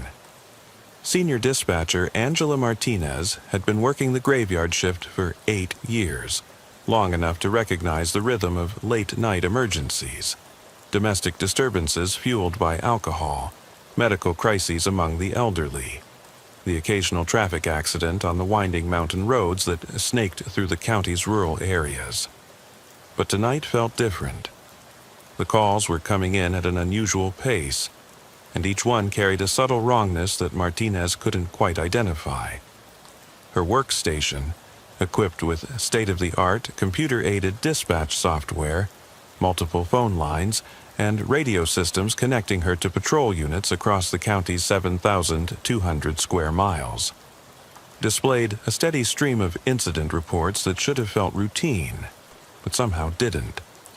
Martinez had processed over 50,000 emergency calls during her career, developing the kind of intuitive sense that veteran dispatchers called the voice, the ability to hear beneath the words to identify genuine emergencies, distinguish between real crises and false alarms, and recognize the subtle vocal cues that indicated when callers weren't telling the complete truth. Tonight, that intuitive sense was screaming warnings she couldn't rationalize. The first anomaly had occurred at 11:43 p.m., a domestic disturbance call from 1428 Maple Ridge Road, a rural address in the mountain foothills where cellular coverage was spotty and landline phones were still common. The caller, identifying herself as Patricia Holcomb, reported that her husband was threatening her with a knife and had been drinking heavily. "Ma'am, are you in immediate danger right now?" Martinez had asked, following established protocols while simultaneously dispatching Deputy Sheriff Michael Torres to the location. "He's in the garage, but he said he's coming back with the knife. Please hurry. I'm scared he's going to hurt me."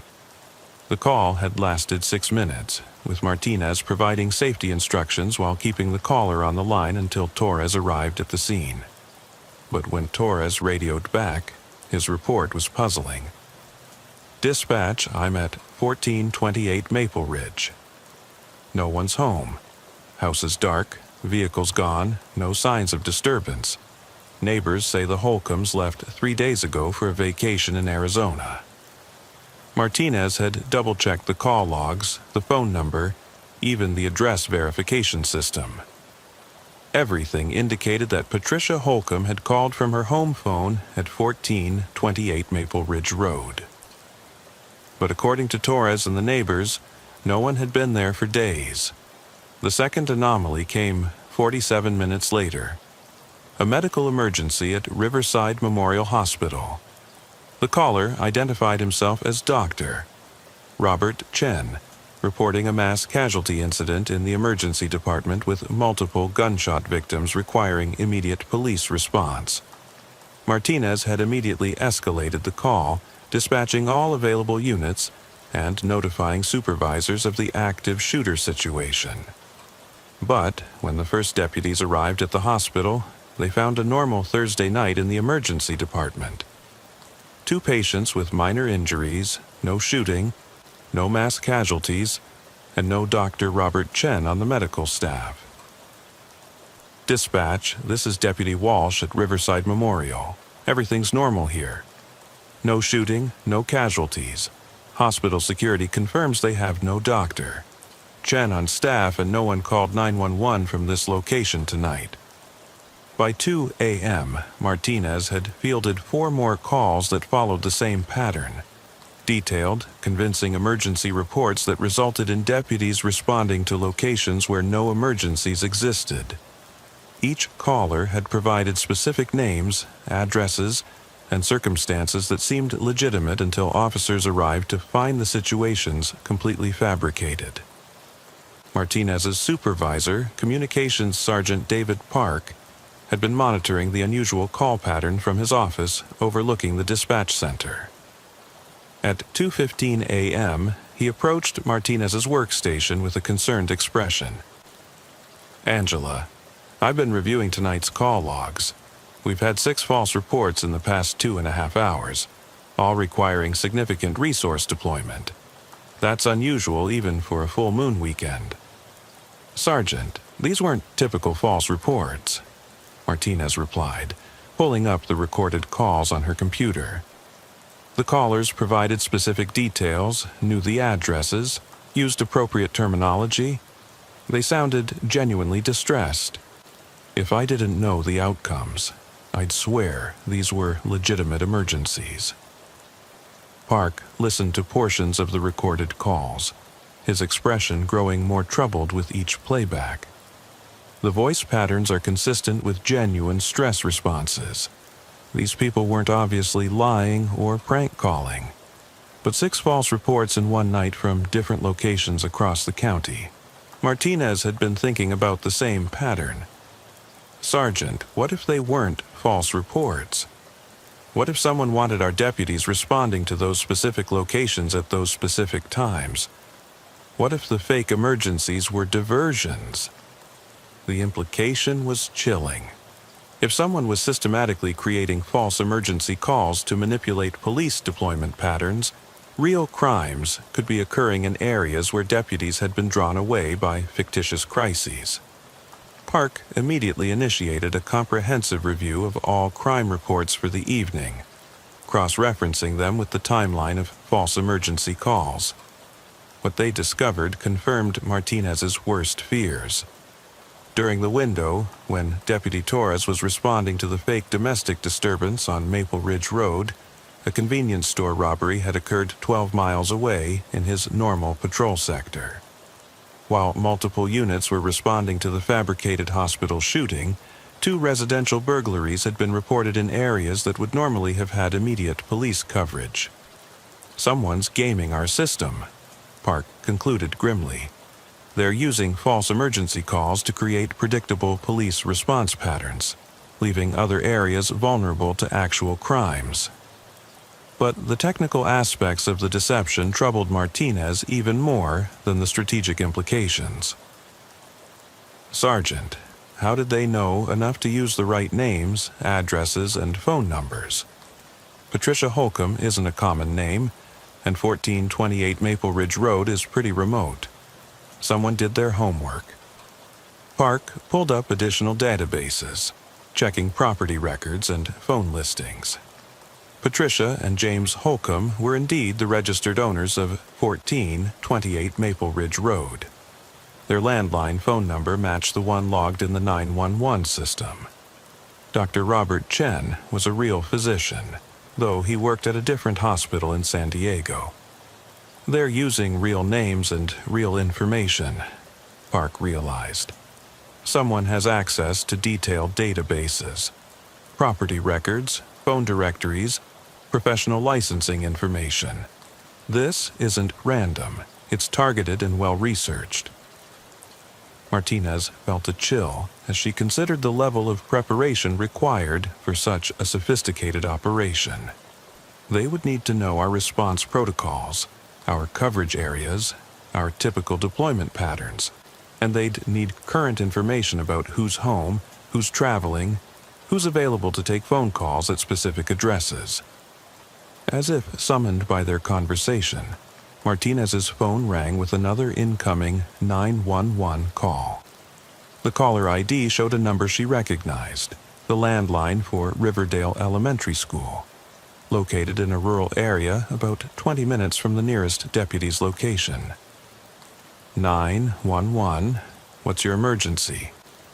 This is Principal Sarah Williams at Riverdale Elementary School.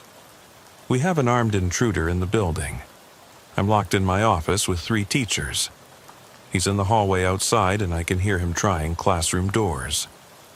Please send help immediately. Martinez's training kicked in automatically, but her newly heightened awareness noted details that might normally pass unnoticed. The caller's voice was steady, despite reporting a life-threatening situation. The background was completely silent.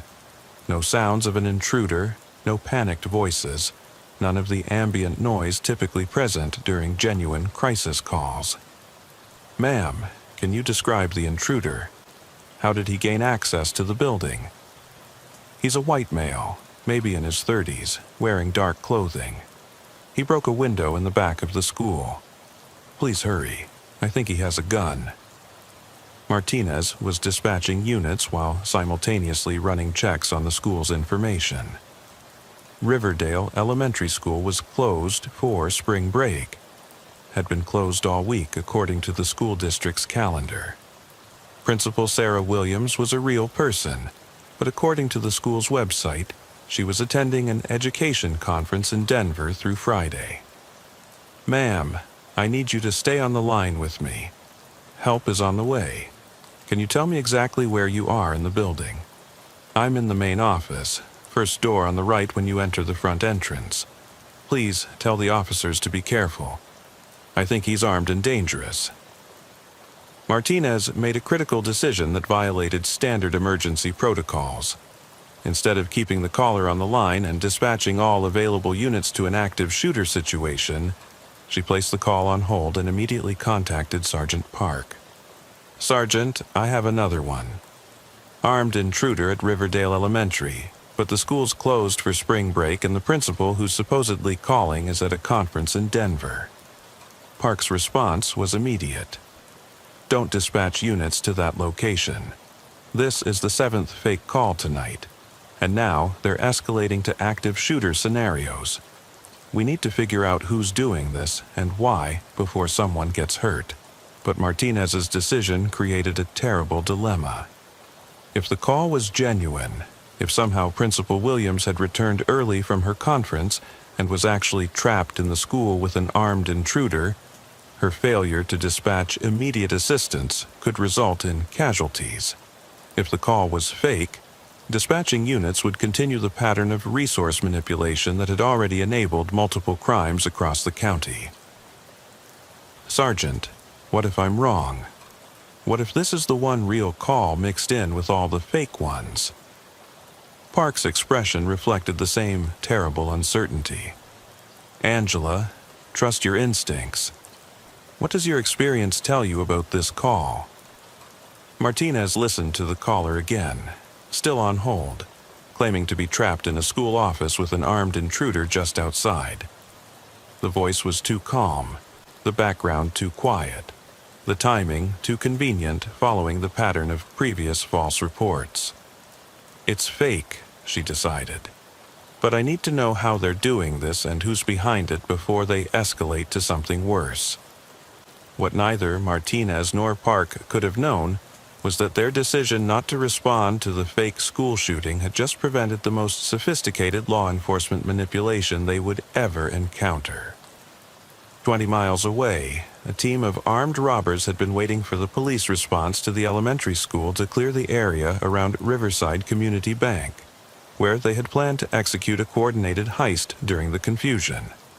But the absence of police sirens racing toward the school had forced them to abort their operation, leaving behind evidence that would eventually help unravel a conspiracy that reached far beyond simple emergency call manipulation. Sergeant Park's decision to investigate the false emergency calls, rather than simply responding to them, marked the beginning of an investigation that would expose vulnerabilities in the 911 system that no one had previously considered. Working through the remainder of their shift, Martinez and Park began systematically analyzing the technical aspects of the calls that had plagued their evening. The first breakthrough came from examining the phone numbers used for each false report. While the numbers were legitimate and matched the addresses given by callers, closer inspection revealed something unusual in the call routing data. "Angela, look at this," Park said, pointing to technical information displayed on Martinez's computer screen. "These calls are showing as coming from landline numbers, but the routing data indicates they were processed through voice-over Internet protocol systems before reaching our 911 center." Martinez studied the technical details, her understanding growing as Park explained the implications. Someone's spoofing landline numbers using Internet-based phone services. They can make it appear that calls are originating from any number they choose, even if they're calling from completely different locations. The technology was legal and widely available, commonly used by businesses to display local numbers when calling customers from centralized call centers. But in the hands of sophisticated criminals, it became a tool for creating convincing false emergencies that appeared to originate from legitimate locations. But that still doesn't explain how they knew which names to use, which houses would be empty, which people would be out of town, Martinez pointed out. The level of current information they had suggests ongoing surveillance or access to real-time data sources. Park had been thinking about the same problem. What if they're accessing multiple databases and cross-referencing information? Property records for names and addresses, travel websites for vacation bookings, social media for people posting about trips or conferences. The possibility was disturbing, but technically feasible.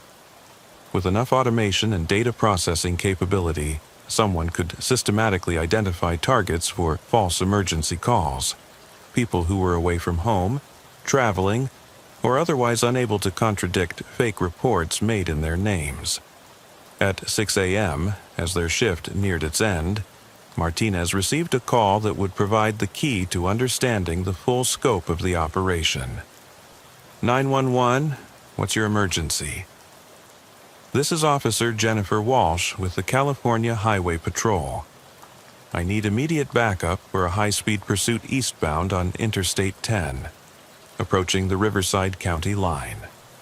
Suspect is driving a stolen red pickup truck, armed and dangerous. Martinez's training and experience immediately identified multiple problems with the call.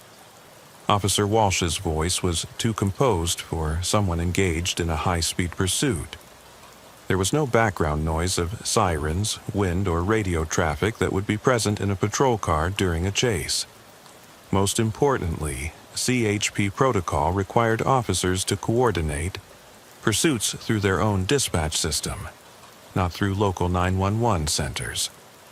Officer Walsh, can you provide your badge number and unit identification? Badge 4471, Unit 23. Suspect is now crossing into Riverside County jurisdiction. I need local units to establish a roadblock at the Highway 74 interchange. Martinez quickly verified that Officer Jennifer Walsh, Badge 4471, was a real CHP officer assigned to the region. But when she contacted CHP Dispatch directly to confirm the pursuit, she learned that Officer Walsh was off-duty and at home in San Diego, 60 miles away. "This is getting sophisticated," Park observed, listening to the call. "They're not just using civilian identities anymore. They're impersonating police officers and using real badge numbers and unit information. The fake CHP pursuit call would have drawn multiple sheriff's deputies away from their patrol areas to establish roadblocks and coordinate with highway patrol units." The level of law enforcement knowledge required to construct such a convincing scenario suggested that whoever was behind the operation had detailed understanding of police procedures and interagency coordination protocols. Martinez made another critical decision, refusing to dispatch units for the fake pursuit while simultaneously alerting CHP to the impersonation of their officer. The decision proved correct when CHP confirmed that no pursuits were active in their jurisdiction and Officer Walsh was verified to be at home.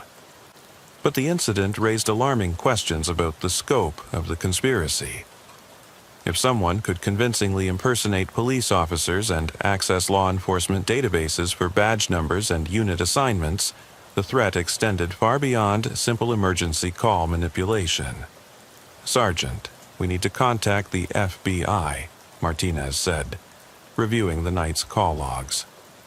"This isn't just local crime anymore.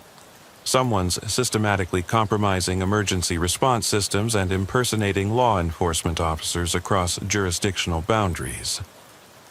Park agreed, but he also recognized that documenting the threat would require evidence that might be difficult to obtain. "The problem is that we prevented most of the responses tonight. We don't have proof of what crimes might have been committed while we were dealing with fake emergencies." The answer came from an unexpected source. At 6:15 a.m., Martinez received a legitimate 911 call from the manager of Riverside Community Bank, reporting evidence of an attempted robbery that had been interrupted before completion. "Someone broke into our bank last night, disabled our alarm system, and was working on the vault when something spooked them. They left behind equipment and tools, but no money was taken. It's like they just suddenly abandoned the operation." The timeline matched perfectly with the fake elementary school shooting call that Martinez had refused to dispatch units to respond to. The bank robbery had been planned to coincide with police resources being diverted to a non-existent active shooter situation. "They're not just creating diversions," Martinez realized. "They're coordinating complex operations that require precise timing and detailed knowledge of police response patterns." Evidence recovered from the bank included sophisticated electronic equipment designed to bypass security systems, communications gear for coordinating multiple team members, and, most importantly, printed schedules showing Riverside County Sheriff's Department patrol routes and shift assignments. "Someone's been studying our operations," Park concluded, after reviewing the materials with FBI agents who arrived to investigate. "They know our procedures, our response times, our coverage areas. This is intelligence-driven crime at a level we've never encountered." The FBI's investigation would eventually reveal that the false emergency call operation was part of a larger criminal network that had been systematically studying law enforcement agencies across multiple states, identifying vulnerabilities in 911 systems, and developing techniques for manipulating emergency response resources. But for Martinez, the most disturbing aspect of the conspiracy was how easily the 911 system could be exploited by someone with technical knowledge and sufficient preparation. The trust-based nature of emergency communications, the assumption that people calling for help were genuine, had been weaponized against the very system designed to protect the public. The scariest part, Martinez told FBI investigators, is how convincing the fake calls were. If I hadn't started questioning the pattern, if I hadn't trusted my instincts over the protocols, we would have kept responding to false emergencies while real crimes happened in the blind spots they were creating. The investigation also revealed that Martinez's decision to break protocol by not responding to obvious emergency calls had been the crucial factor in disrupting the conspiracy. Her willingness to trust her experience over established procedures had prevented what could have been a coordinated series of major crimes across the county. The FBI's investigation into the false emergency call network, led by Special Agent Rebecca Kowalski, uncovered a conspiracy that reached far beyond Riverside County. Within 72 hours of Martinez's initial report, federal agents had identified similar operations in 6 other states, all using identical techniques and apparently coordinated by a central command structure. Agent Kowalski briefed Martinez and Sergeant Park at the FBI's Los Angeles field office, presenting evidence that revealed the true scope of what they had discovered. Your dispatcher's instincts prevented what we believe was a test run for a much larger operation, Kowalski explained, displaying a map marked with incidents across the western United States. We've documented similar false emergency call patterns in Nevada, Arizona, Oregon, Washington, Colorado, and Utah. In most cases, local law enforcement agencies didn't recognize the manipulation until after crimes had been committed. The pattern was consistent across all locations. Sophisticated false emergency calls using spoofed phone numbers and real personal information, designed to draw police resources away from targeted areas where actual crimes were planned. The level of coordination required suggested a well-funded organization with access to extensive databases and technical resources. But what makes this operation particularly dangerous, Agent Kowalski continued, is the escalation pattern we're seeing. They started with simple diversions, fake domestic disturbances and medical calls. Then they moved to impersonating police officers and creating false active shooter scenarios. We believe they're building towards something much larger. Martinez felt a chill as she realized the implications. You're saying the bank robbery attempt was just practice? They're planning something bigger? We think the entire network has been testing law enforcement response capabilities, identifying weaknesses and developing techniques for large-scale manipulation of emergency services. The bank robbery was small-scale compared to what they might be preparing for. The technical analysis of the operation revealed sophisticated use of multiple technologies working in coordination. Voice over Internet protocol systems allowed calls to appear to originate from any number. Automated database searches provided real names and addresses. Social media monitoring identified people who were traveling or away from home. Even law enforcement databases had been compromised to obtain badge numbers and officer information. Whoever's running this has significant technical resources and inside knowledge of law enforcement operations, Agent Kowalski explained. But we've identified a pattern in their operational security that might give us an opening. The breakthrough came from analyzing the timing and geographic distribution of false emergency calls across multiple jurisdictions. Despite appearing random, the calls followed subtle patterns that suggested coordination from a central location using standardized procedures and information sources. They're using a systematic approach, FBI technical specialist Dr. Marcus Thompson explained to the team. Database queries to identify targets, automated systems to generate false calls, and real-time coordination to time the calls with planned criminal activities. But that systematic approach creates digital footprints we can track. The investigation focused on identifying the command and control infrastructure that enabled such sophisticated coordination. The false emergency calls required real-time access to multiple databases, voice spoofing technology, and coordination between teams in different states. Resources that suggested either a well-funded criminal organization or possible foreign intelligence involvement. Martinez's role in the investigation evolved from victim to consultant, as federal agents recognized the value of her experience in identifying deceptive emergency calls. Her ability to detect subtle inconsistencies in caller behavior and voice patterns became crucial to the FBI's efforts to distinguish between genuine emergencies and sophisticated manipulation attempts. The problem we're facing, Martinez explained during a training session for federal agents, is that the technology for creating false emergency calls is getting better faster than our ability to detect deception. These weren't obvious prank calls or amateur attempts. They were professionally crafted scenarios designed to trigger immediate emergency response. The training program that emerged from Martinez's experience focused on developing new instincts for 911 dispatchers, teaching them to recognize subtle signs that might indicate manufactured emergencies. But the challenge was significant. Dispatch protocols were designed for rapid response, not extended verification processes that might delay assistance to genuine emergencies. Agent Kowalski's team eventually traced the network's operations to a sophisticated criminal organization based in Eastern Europe, using American accomplices to gather intelligence and coordinate operations.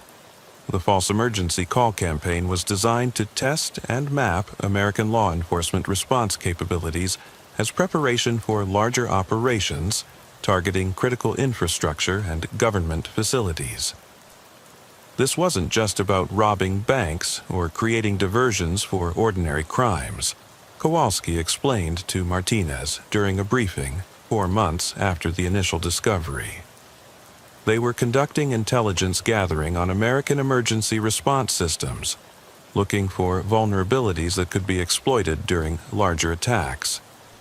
The implications were sobering. If foreign adversaries could systematically manipulate 911 systems and law enforcement dispatch, they could potentially create chaos during national emergencies, terrorist attacks, or military operations. The false emergency call network had exposed fundamental vulnerabilities in systems that formed the backbone of domestic security. Martinez's experience became the foundation for new 911 dispatch protocols implemented nationwide.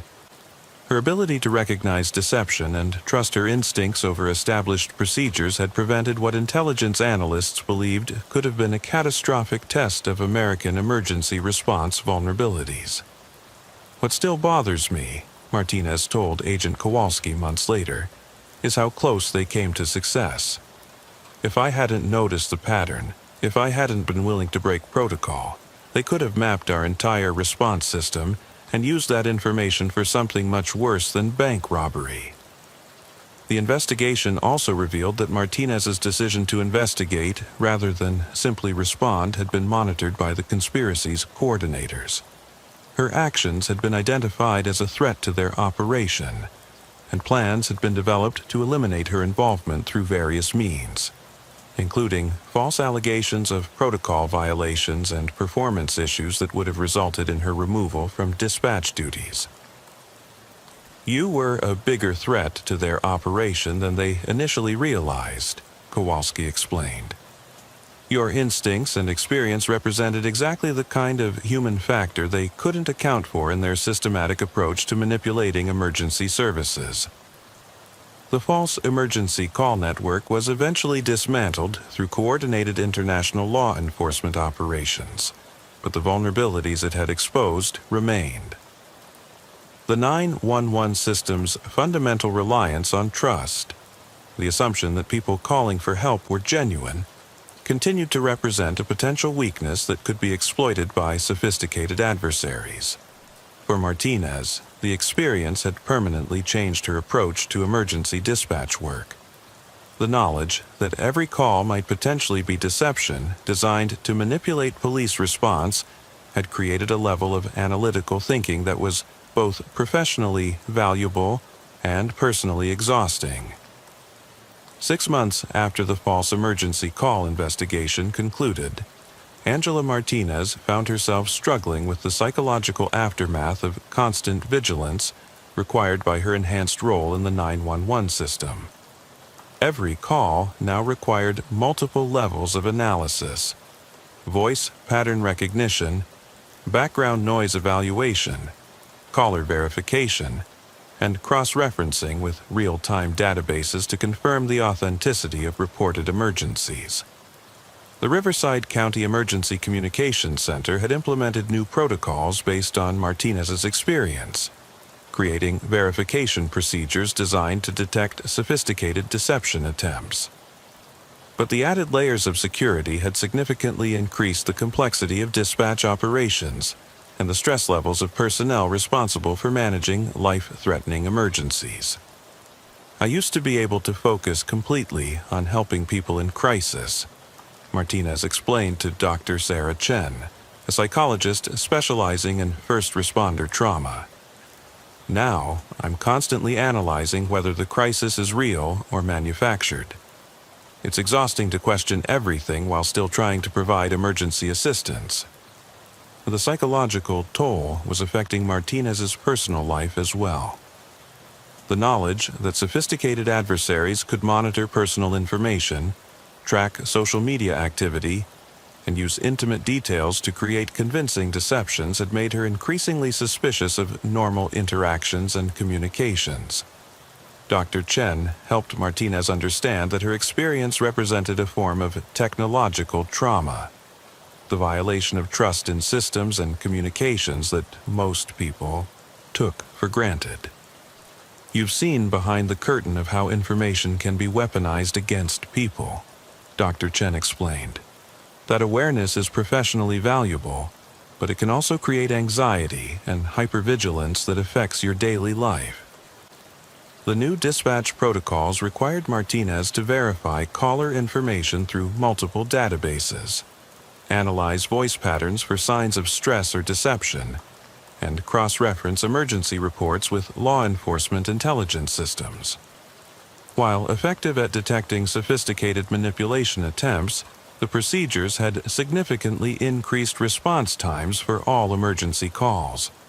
We're caught between two competing priorities, Sergeant Park explained during a staff meeting. We need to prevent false emergency calls that manipulate our response resources, but we also can't delay assistance to genuine emergencies. Finding the right balance requires experience and judgment that can't be easily systematized. Martinez had become the center's expert on deception detection, training other dispatchers to recognize subtle signs that might indicate false emergency reports. But transferring her intuitive skills to other personnel proved challenging.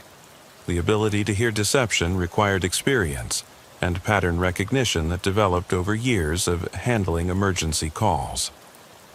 The training program Martinez developed focused on teaching dispatchers to identify inconsistencies in caller behavior, background noise that didn't match reported locations, and timing patterns that might suggest coordinated manipulation attempts. But the most important element was encouraging dispatchers to trust their instincts when something felt wrong about a call. The technology for creating false emergencies will keep getting better, Martinez told a class of new dispatch trainees. Our defense isn't just technical systems or verification protocols, it's human awareness and the willingness to question things that don't feel right, even when they appear legitimate on the surface. The false emergency call investigation had also revealed vulnerabilities in the 911 system that extended beyond technological manipulation. The conspiracy had exploited fundamental assumptions about emergency communications, that callers were genuine, that reported addresses were accurate, that people calling for help were actually in the locations they claimed. Agent Kowalski maintained contact with Martinez as part of ongoing federal monitoring for similar operations. We've identified copycat networks trying to replicate the techniques you helped expose, Kowalski reported during a quarterly briefing. Your protocols have prevented several attempted operations. but we're also seeing evolution in their methods. The new threats included deepfake audio technology that could synthesize specific individuals' voices, automated systems that could generate thousands of false emergency calls simultaneously, and social engineering techniques designed to manipulate dispatchers through psychological pressure rather than technological deception. They're adapting to our countermeasures, Martinez realized during one of her consultations with federal investigators. Every defense we develop forces them to become more sophisticated, but it also makes their operations more complex and potentially more detectable. The arms race between emergency system security and sophisticated deception attempts had created a new specialty within law enforcement: communication security analysts who combined technical expertise with psychological understanding of deception detection. Martinez found herself at the center of this emerging field, helping develop protocols that were being adopted by 911 centers nationwide. But the personal cost of her expertise continued to accumulate. The constant analysis required to identify potential deception had changed her relationship with normal communication, making her suspicious of routine interactions that might have hidden motives or concealed information. The hardest part, Martinez told Dr. Chen during one of their sessions, is that I can never completely turn off the analysis. Even when I'm talking to friends or family, part of my mind is evaluating whether what they're telling me is authentic, or if there might be some hidden agenda. Dr. Chen helped Martinez develop techniques for compartmentalizing her professional vigilance, creating mental boundaries between work situations that required maximum suspicion and personal interactions that could be approached with normal trust. But the process was ongoing and required constant conscious effort. The federal investigation had also revealed that Martinez's identity and personal information had been compromised by the conspiracy, requiring ongoing security measures to protect her from potential retaliation. Her home address, family members, daily routines, and personal vulnerabilities had all been documented by the network as part of their intelligence gathering operations. You represent a significant threat to anyone attempting similar operations, Agent Kowalski explained when discussing security protocols. Your ability to detect deception and your willingness to act on suspicions makes you a high-value target for elimination or neutralization. The security measures included regular changes to personal information, enhanced monitoring of communications, and coordination with local law enforcement to maintain awareness of potential threats. But they also reinforced Martinez's sense of isolation and constant vigilance that affected every aspect of her daily life. Despite the personal challenges, Martinez remained committed to her role in protecting the integrity of emergency communication systems. Her experience had revealed vulnerabilities that could potentially affect millions of people who depended on 911 services during crises, and her expertise was crucial to developing defenses against increasingly sophisticated threats. Someone has to stand guard, Martinez told herself during difficult moments when the stress seemed overwhelming. If people can't trust that calling 911 will bring genuine help, if emergency services can be manipulated and weaponized, then the foundation of public safety starts to crumble. 18 months after the original false emergency call investigation, Martinez's expertise was called upon again when federal agents detected signs that a new network was attempting to exploit vulnerabilities in 911 systems using techniques that had evolved beyond the original conspiracy. Special Agent Rebecca Kowalski contacted Martinez directly, requesting her assistance with an investigation that had been triggered by unusual patterns detected in emergency communications across the Pacific Northwest. "We're seeing sophisticated false emergency calls again," Kowalski explained during a secure video conference from the FBI's Seattle field office. "But the techniques have evolved significantly since the network you helped expose. They're using artificial intelligence to generate realistic emergency scenarios and deepfake audio technology to create convincing caller voices. The new threat represented a quantum leap in sophistication compared to the original conspiracy. Instead of spoofing phone numbers and using research to impersonate real people, the new network was creating entirely synthetic emergencies with artificial voices that could convincingly portray any demographic or personality type. Martinez studied recordings of the new false emergency calls with growing concern. The artificial voices were virtually indistinguishable from human speech, complete with appropriate emotional responses, realistic background noise, and convincing details about emergency situations that never existed. How do we detect deception when the technology can create perfect synthetic voices and generate realistic emergency scenarios? Martinez asked, recognizing that her previous techniques for identifying false calls might be obsolete. That's exactly why we need your expertise, Agent Kowalski replied. You understand the human elements of emergency communication better than anyone. There might be patterns or inconsistencies that technology can't perfectly replicate, even with advanced artificial intelligence. The investigation revealed that the new network was targeting multiple cities simultaneously, creating coordinated false emergency campaigns designed to overwhelm dispatch centers and create widespread chaos in law enforcement response systems. Unlike the previous conspiracy's focus on specific criminal operations, this network appeared to be testing capabilities for large-scale disruption of emergency services. Martinez was assigned to work with a federal task force analyzing the synthetic emergency calls, applying her experience with deception detection to identify potential weaknesses in the artificial intelligence systems generating the false reports. Even the most sophisticated AI has limitations. Dr. Marcus Thompson, the FBI's technical specialist, explained to the task force. The artificial voices might be perfect, but the scenarios they generate might follow patterns or contain inconsistencies that human intuition can detect. Martinez began listening to hundreds of recorded false emergency calls, analyzing them for subtle signs that might indicate artificial generation. The process was mentally exhausting.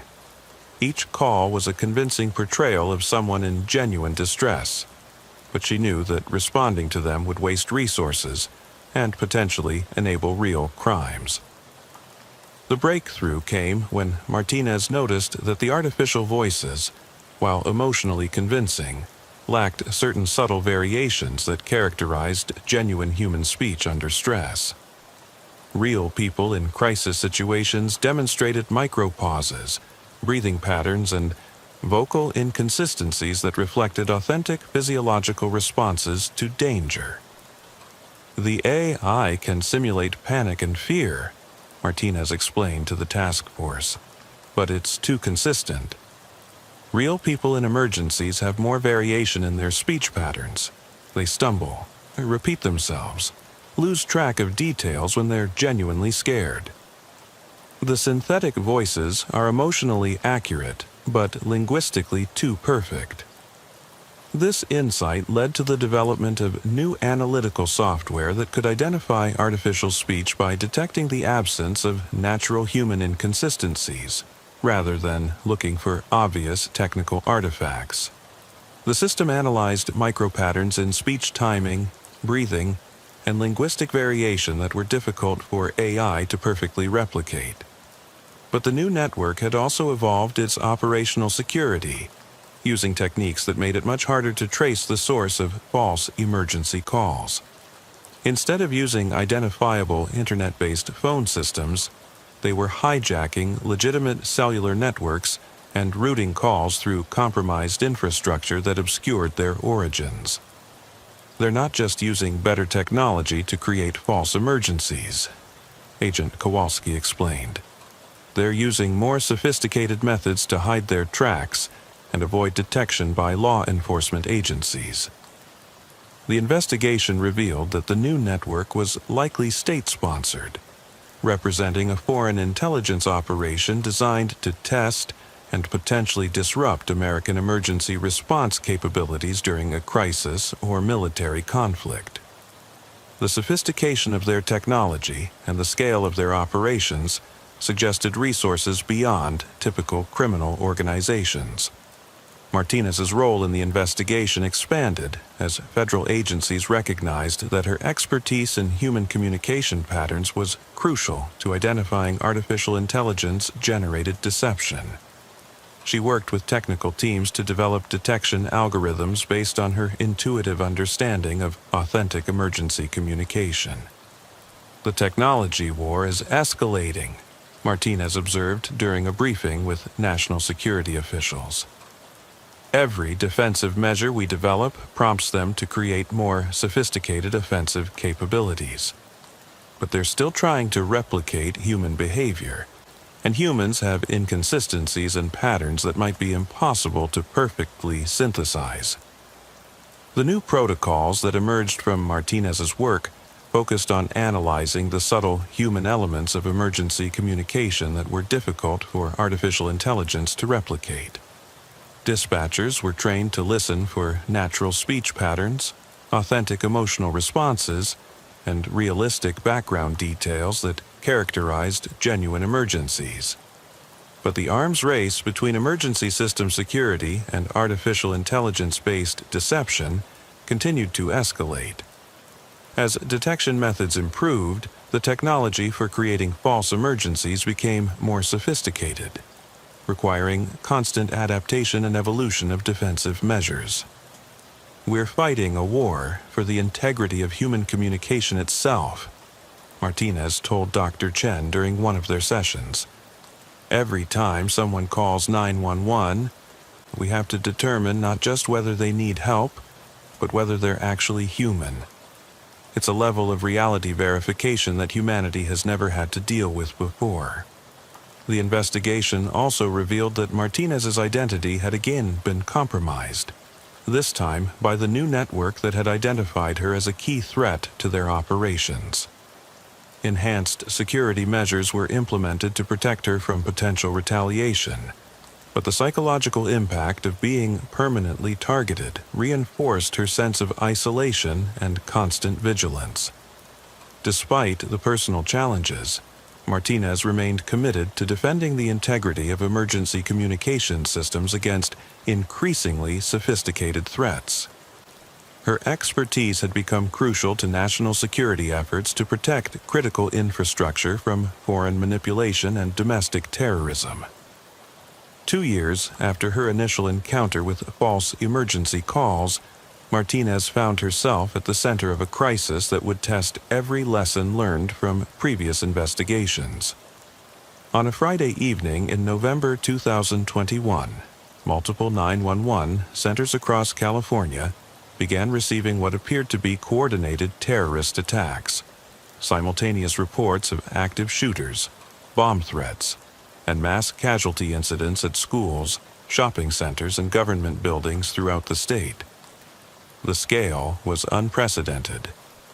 Over 200 emergency calls in the span of 30 minutes, all reporting different but equally urgent situations requiring immediate law enforcement response.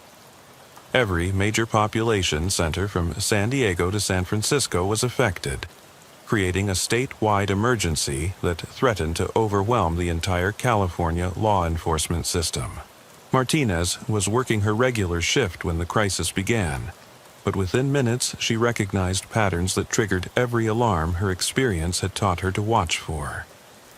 "This is the big one," she told Sergeant Park, as emergency calls flooded their dispatch center. "Everything we've learned about false emergency manipulation, they're using it all simultaneously." The calls demonstrated the full evolution of artificial intelligence-based deception technology. Synthetic voices that perfectly replicated different age groups, ethnicities, and emotional states reported detailed emergency scenarios with convincing background noise and realistic geographic information. Each call appeared to come from legitimate phone numbers associated with the reported locations. But Martinez's trained ear detected the subtle inconsistencies that revealed the artificial nature of the communications. The emotional responses were too uniform, the background details too perfect, the timing too precisely coordinated to represent genuine chaos and panic. "Sergeant, none of these calls are real," Martinez announced, making a decision that violated every emergency response protocol and could potentially cost lives if she was wrong. This is a massive false emergency campaign designed to create statewide chaos. Park faced an impossible choice: respond to what appeared to be multiple terrorist attacks across California, or trust Martinez's assessment that all 200-plus emergency calls were sophisticated deceptions. The wrong decision could result in either catastrophic resource misallocation or failure to respond to genuine mass casualty events. "Angela, if you're wrong about this, we're talking about potential hundreds of casualties," Park said, his voice tight with stress. "But if you're right, and we respond to all these fake emergencies, we'll have no resources available for real crimes or actual emergencies." Martinez's analysis of the calls revealed coordination patterns that confirmed her assessment.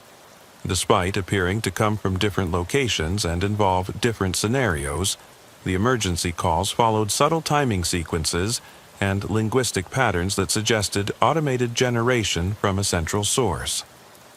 The AI is sophisticated, but it's still following programmed parameters, Martinez explained to Park, while emergency calls continued flooding their system. "The voices are different, but the underlying scenario structures are too similar. Real emergencies don't happen with this kind of coordination and timing." Park made the critical decision to trust Martinez's expertise, implementing emergency protocols that treated the entire event as a coordinated false emergency campaign rather than genuine terrorist attacks. Instead of dispatching resources to the reported locations, he contacted federal authorities and activated communication security measures designed to counter sophisticated deception operations.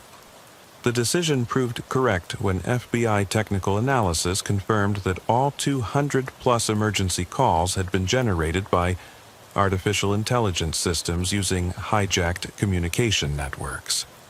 The operation was traced to a foreign intelligence service conducting a large-scale test of their capability to disrupt American emergency response systems during a crisis. "You prevented what could have been a complete collapse of emergency services across California," Agent Kowalski told Martinez during the post-incident briefing.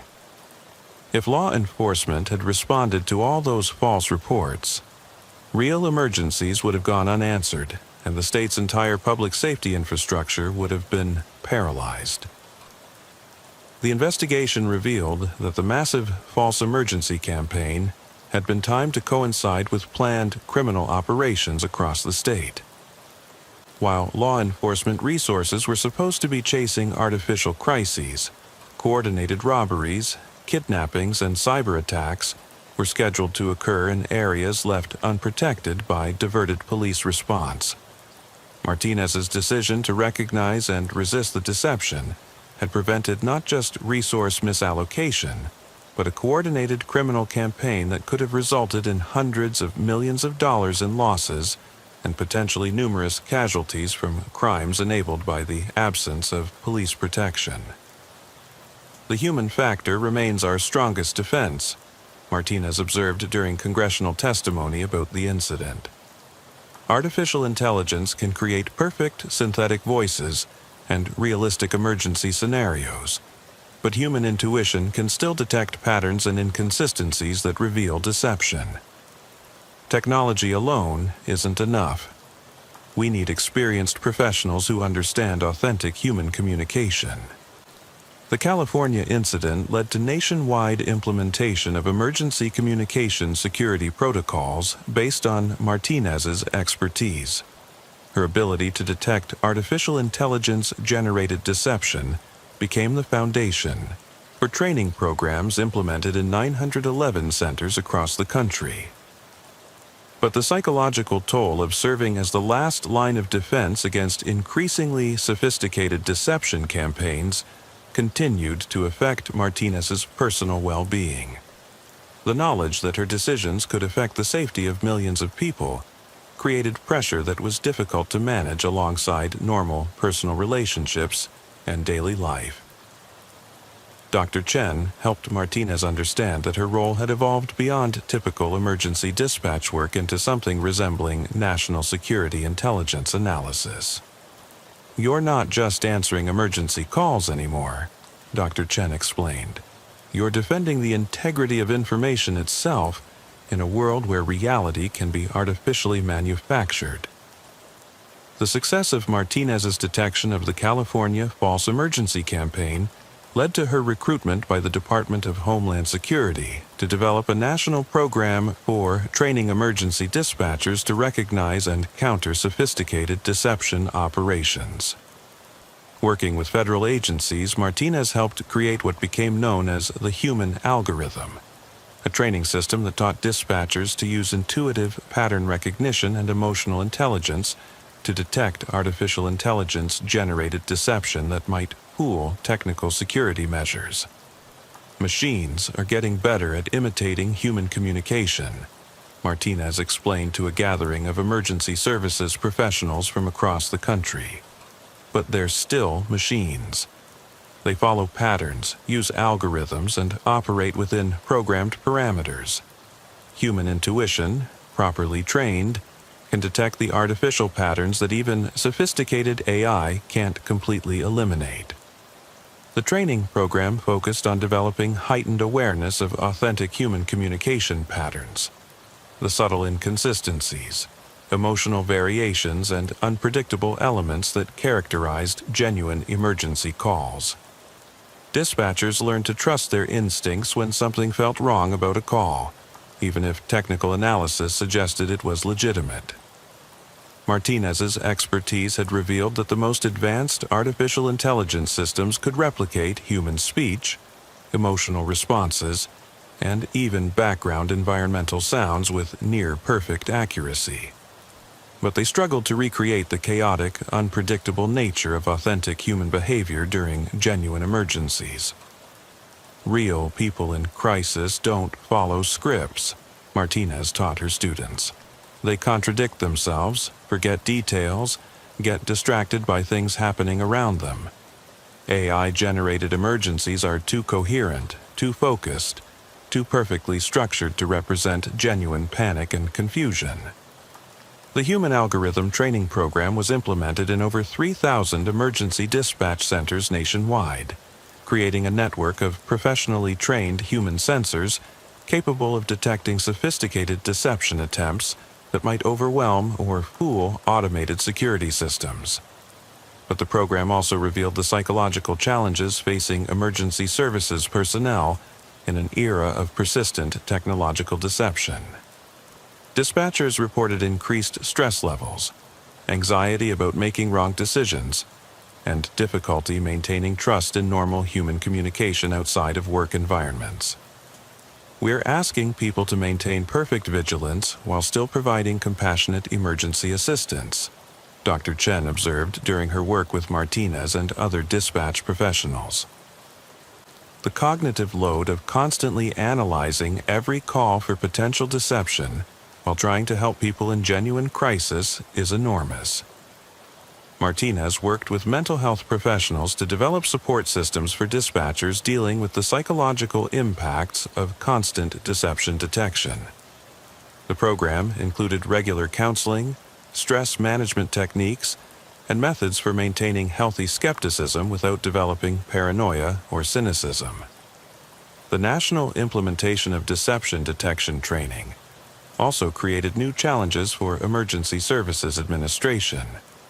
Response times increased as dispatchers spent more time verifying calls, and some genuine emergencies experienced delays while authentication procedures were completed.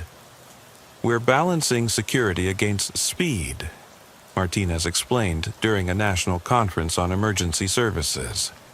Every second we spend verifying a call is a second that someone in genuine danger might not receive help.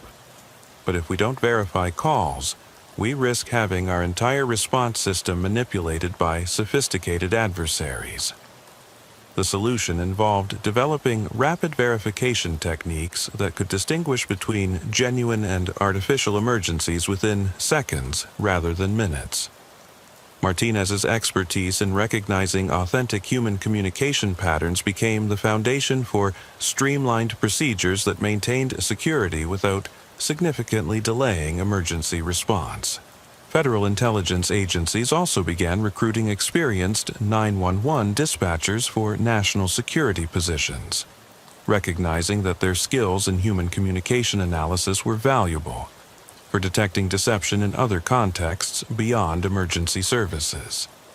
The ability to hear truth in someone's voice, to detect when they're hiding something or not telling the complete story, that's intelligence work, Agent Kowalski explained to Martinez when offering her a position with a federal task force.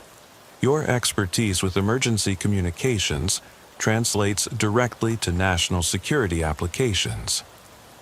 Martinez faced a career decision that would take her away from direct emergency services work, but could expand her impact on protecting communication systems from sophisticated manipulation. The choice represented the evolution of her expertise from local emergency dispatch to national security intelligence analysis. I became a 911 dispatcher to help people in crisis, Martinez reflected during discussions about her career path. Now, I'm being asked to help protect the entire system that people depend on for help. It's a larger mission, but it's also farther removed from the direct human contact that originally motivated me. The decision was complicated by ongoing security concerns related to her high-profile role in exposing deception networks. Federal agencies warned that her expertise and knowledge made her a permanent target for elimination or neutralization by hostile actors seeking to degrade American emergency response capabilities. Enhanced security measures had become a permanent feature of Martinez's life, affecting her personal relationships, housing arrangements, and daily routines. The price of expertise in detecting deception was constant vigilance against threats to her own safety and the safety of people close to her. Sometimes I wonder if it would have been better to just follow protocols and respond to those first fake calls, Martinez told Dr. Chen during one of their sessions. My life was simpler when I was just a dispatcher trying to help people. Now, I'm a target carrying knowledge that makes me valuable to some people and dangerous to others. Dr. Chen helped Martinez understand that her expertise represented a form of specialized knowledge that was crucial to national security, but carried personal costs that were difficult for others to understand. You've become a guardian of truth in an era when truth itself can be manufactured and weaponized, Dr. Chen explained. That's a burden that few people are equipped to carry.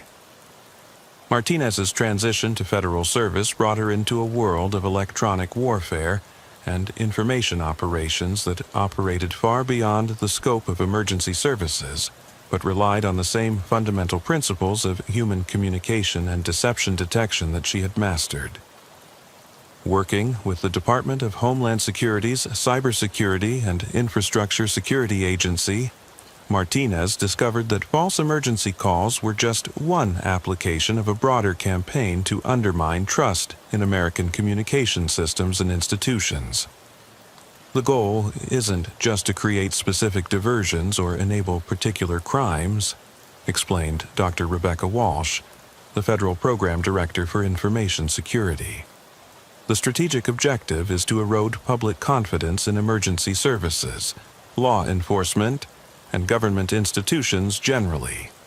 If people can't trust that calling 911 will bring genuine help, social cohesion starts to break down. Martinez's new role involved analyzing communication patterns across multiple sectors, not just emergency services, but also government agencies, financial institutions, healthcare systems, and critical infrastructure operators.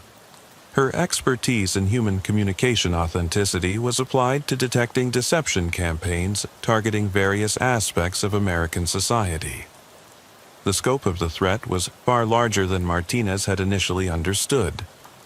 Foreign intelligence services and domestic extremist groups were using sophisticated communication manipulation to create confusion, spread misinformation, and undermine public trust in institutions that formed the foundation of social stability. "We're fighting a war that most people don't even know is happening," Martinez observed during a classified briefing on national communication security. "The battlefield is every phone call, every email, every text message where someone has to decide whether the information they're receiving is authentic or manufactured." The federal investigation revealed networks of artificial intelligence systems generating millions of synthetic communications daily: fake news reports, false social media posts, deceptive government communications, and sophisticated impersonations of trusted sources.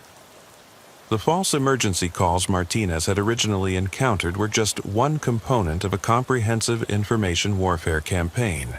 Her role involved developing detection methods that could identify artificial communications at scale, training other analysts to recognize deception patterns, and advising on policy responses to protect critical communication infrastructure from manipulation. But the work also exposed Martinez to the full extent of technological capabilities being used against American communication systems. Foreign adversaries possessed artificial intelligence systems that could generate convincing synthetic communications in real time, responding to current events and adapting to defensive measures with sophisticated countermeasures. "They're not just using scripted responses anymore," Martinez explained to a joint session of Congress investigating foreign information warfare. "The AI systems can engage in extended conversations, adapt to individual communication styles, and create personalized deception campaigns targeting specific individuals or groups." The implications for democracy and social stability were profound. If voters couldn't distinguish between authentic and artificial communications from political candidates, if citizens couldn't trust that government announcements were genuine, if emergency services could be systematically manipulated and disrupted, the foundation of civic society faced existential threats. Martinez's expertise became crucial to developing national policies for protecting communication authenticity, but the solutions required balancing security measures against privacy rights and freedom of expression. Technical methods for detecting artificial communications often involved surveillance and analysis that raised constitutional concerns. "We need to protect people from deception without creating a surveillance state," Martinez argued during policy discussions. "The cure for false communication can't be constant monitoring of all communication. We need targeted defenses that preserve privacy while detecting sophisticated manipulation." The policy challenges were complicated by the rapid evolution of artificial intelligence technology. Detection methods that worked against current deception systems quickly became obsolete, as more advanced AI was deployed by hostile actors seeking to circumvent defensive measures. Martinez found herself at the center of debates about regulation of artificial intelligence development, international cooperation on communication security, and the role of private technology companies in preventing the weaponization of their systems for deception operations. The technology companies creating these AI systems have a responsibility to prevent their use for deception, Martinez testified during congressional hearings on artificial intelligence regulation. But they also need support from government agencies to understand the threats and develop appropriate safeguards. The work required Martinez to maintain awareness of cutting-edge artificial intelligence research, while also understanding the practical implications for people depending on communication systems for emergency assistance, news information, and social coordination. I started as someone trying to help people in crisis, Martinez reflected during a rare break from her federal responsibilities. Now I'm trying to protect the entire concept of reliable communication in a world where any voice, any message, any piece of information might be artificially manufactured to serve someone's agenda. The transition from local emergency dispatch to national security analysis had broadened Martinez's impact, but also increased the psychological burden of her expertise. The knowledge of how easily communication could be manipulated affected her ability to trust normal human interactions, even in personal relationships. Dr. Chen helped Martinez develop strategies for maintaining psychological health while working in an environment of constant deception detection. You need spaces in your life where you can experience normal human trust, Dr. Chen advised. Your professional vigilance is crucial for national security, but it can't dominate every aspect of your personal experience. 3 years into her federal career, Martinez was contacted by Agent Kowalski with news that the original false emergency call network had reconstituted itself using even more sophisticated technology and expanded operational scope. They're back, and they've learned from our previous disruption efforts, Kowalski explained during a secure video conference. The new network is using quantum-encrypted communications, distributed artificial intelligence systems, and real-time social media manipulation to create comprehensive deception campaigns that go far beyond emergency calls. The evolved network had moved from simple false emergency calls to coordinated information warfare campaigns that could manipulate multiple communication channels simultaneously. They could create fake news, reports, synthetic social media posts, artificial government communications, and false emergency calls that all reinforced the same deceptive narrative. Martinez analyzed examples of the new deception campaigns with growing concern. The artificial intelligence systems could now generate coordinated false information across multiple platforms, creating the appearance of widespread confirmation for fictional events through synthetic but convincing sources. They're not just creating individual false emergencies anymore, Martinez observed. They're manufacturing entire false realities with multiple supporting sources of fake information. Someone could receive a false emergency call, see fake news reports confirming a crisis, and read synthetic social media posts from artificial witnesses, all generated by the same AI system. The sophistication of the new network required corresponding evolution in detection and response methods. Martinez worked with federal agencies to develop comprehensive approaches that could identify coordinated deception campaigns across multiple communication platforms simultaneously. The investigation revealed that the network was targeting specific communities and regions with tailored deception campaigns designed to exploit local concerns and political tensions. They could create artificial grassroots movements, generate false controversy around local issues, and manipulate public opinion through sophisticated psychological operations. They've weaponized social media, emergency services, news media, and government communications into a comprehensive influence operation, Dr. Walsh explained to the federal task force.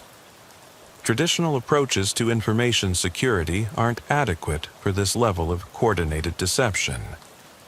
Martinez's role expanded to include analysis of social media manipulation, fake news detection, and coordination between different types of communication platforms.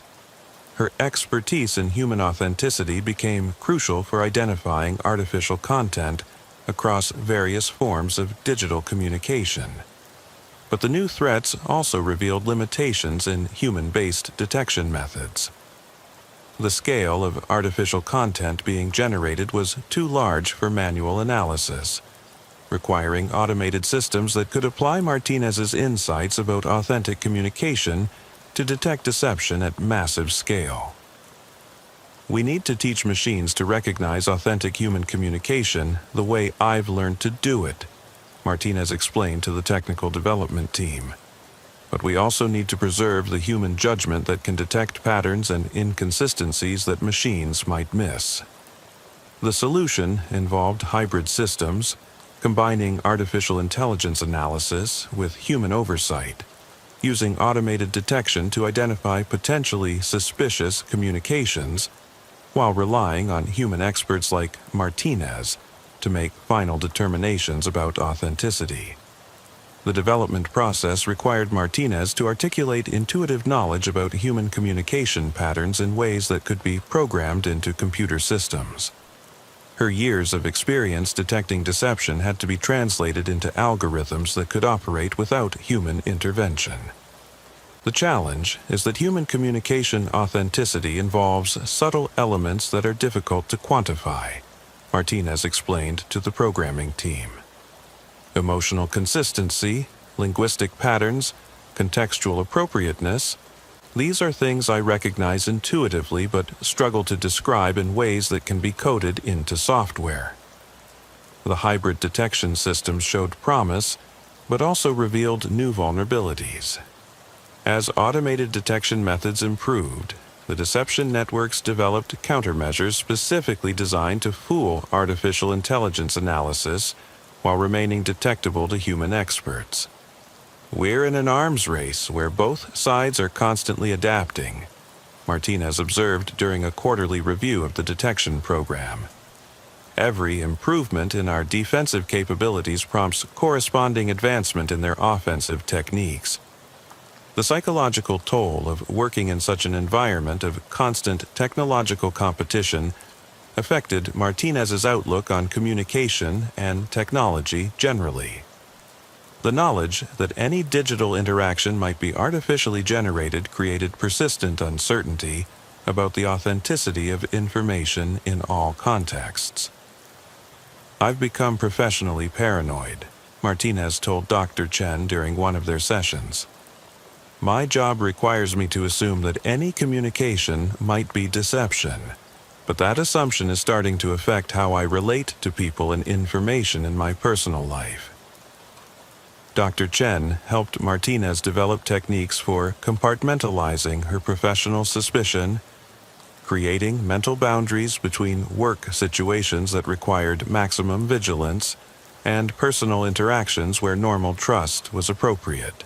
But the compartmentalization was challenged by the expanding scope of artificial intelligence-based deception in everyday life. Social media manipulation, fake news, synthetic media, and artificial communications were becoming common enough that professional vigilance was increasingly relevant to personal situations. The line between my job and my personal life is blurring, Martinez explained. The threats I'm trained to detect at work are now present in normal social media, news consumption, and even personal communications. I can't fully separate my professional paranoia from my daily experience. As Martinez's federal career entered its fourth year, she found herself involved in long-term strategic planning for protecting communication authenticity in an era when artificial intelligence capabilities were advancing faster than defensive measures could be developed. The National Communication Security Initiative that emerged from her work involved cooperation between government agencies, technology companies, academic institutions, and international partners to develop comprehensive approaches to preserving authentic communication in an age of sophisticated artificial intelligence. We're not just fighting current threats, Martinez explained to a gathering of international cybersecurity experts. We're trying to stay ahead of technological capabilities that don't exist yet, but will be deployed against communication systems in the near future. The strategic planning process required Martinez to envision potential future developments in artificial intelligence and their implications for communication security. The scenarios ranged from artificial intelligence systems that could perfectly replicate any individual's communication patterns to quantum computing applications that could break existing security measures. In 10 years, Artificial intelligence might be able to generate perfect synthetic communications from any person based on minimal data samples. Martinez testified during congressional hearings on future technology policy. We need to develop authentication methods and social practices that can preserve trust in human communication even when perfect imitation becomes possible. The policy recommendations that emerged from Martinez's expertise included requirements for authentication technology, education programs to help people recognize artificial communications, and international agreements to prevent the weaponization of communication technology. But the solutions also required changes in how society approached information and communication generally. The assumption that seeing or hearing was believing, that voices belonged to the people claiming to speak, would need to be replaced with more sophisticated verification practices. We're moving toward a world where every important communication will need to be authenticated through multiple channels, Martinez explained during a conference on future communication security. The era of trusting information based on source identity alone is ending. People will need to verify authenticity the way I've learned to do as a professional. The cultural and social implications were profound. Educational systems would need to teach information verification skills alongside traditional literacy. Legal systems would need to develop new standards for evidence authenticity. Democratic processes would require protection against sophisticated influence operations using artificial communications. Martinez's personal experience with the psychological toll of constant authentication and verification became relevant to preparing society for a future where such vigilance would be necessary for ordinary citizens. The mental health implications of living in a world where any communication might be artificial are significant, Martinez warned during policy discussions. We need to develop social support systems and individual coping strategies for a society that can't take authentic communication for granted. Dr. Chen's work with Martinez became the foundation for broader research on the psychological impact of pervasive artificial intelligence on human communication and trust. The findings suggested that societies would need new social institutions and cultural practices to maintain human connection in an age of artificial communication. The technology is advancing faster than human psychological adaptation, Dr. Chen explained in her research publications. People evolved to trust communication based on familiar voices and social cues that can now be perfectly replicated by machines. We need to develop new instincts and social practices for an environment our psychology wasn't designed for. Martinez's career had evolved from local emergency dispatch to national security analysis to strategic planning for the future of human communication itself. Her expertise in detecting deception had become crucial to preserving authentic human interaction in an age of artificial intelligence. I never imagined that learning to detect fake emergency calls would lead to helping shape the future of human communication, Martinez reflected during a break from her strategic planning responsibilities. But the fundamental principles are the same. Protecting people's ability to trust that when they reach out for help, they're connecting with authentic human beings who care about their welfare. The work required Martinez to balance optimism about technological potential with realism about the threats posed by sophisticated artificial intelligence systems. The same technology that could improve emergency services, enhance education, and solve complex problems could also be weaponized to deceive, manipulate, and undermine social trust. Technology itself isn't the enemy, Martinez emphasized during her public speaking engagements. The challenge is ensuring that artificial intelligence serves human needs rather than being used to exploit human vulnerabilities. We need to shape the development and deployment of these technologies to preserve what's valuable about authentic human communication. 5 years after her first encounter with false emergency calls, Angela Martinez stood before the National Emergency Communications Conference as the keynote speaker, addressing an audience of 911 dispatchers, emergency services professionals, and communication security experts from across the country. Her speech, titled "The Eternal Listen," reflected on how the fundamental nature of emergency communication had evolved in response to technological threats, and the continuing importance of human judgment in an age of artificial intelligence. When I started as a 911 dispatcher, I thought my job was to answer calls and send help, Martinez began. I didn't realize I was also serving as a guardian of truth, protecting the integrity of the communication link between people in crisis and the assistance they needed.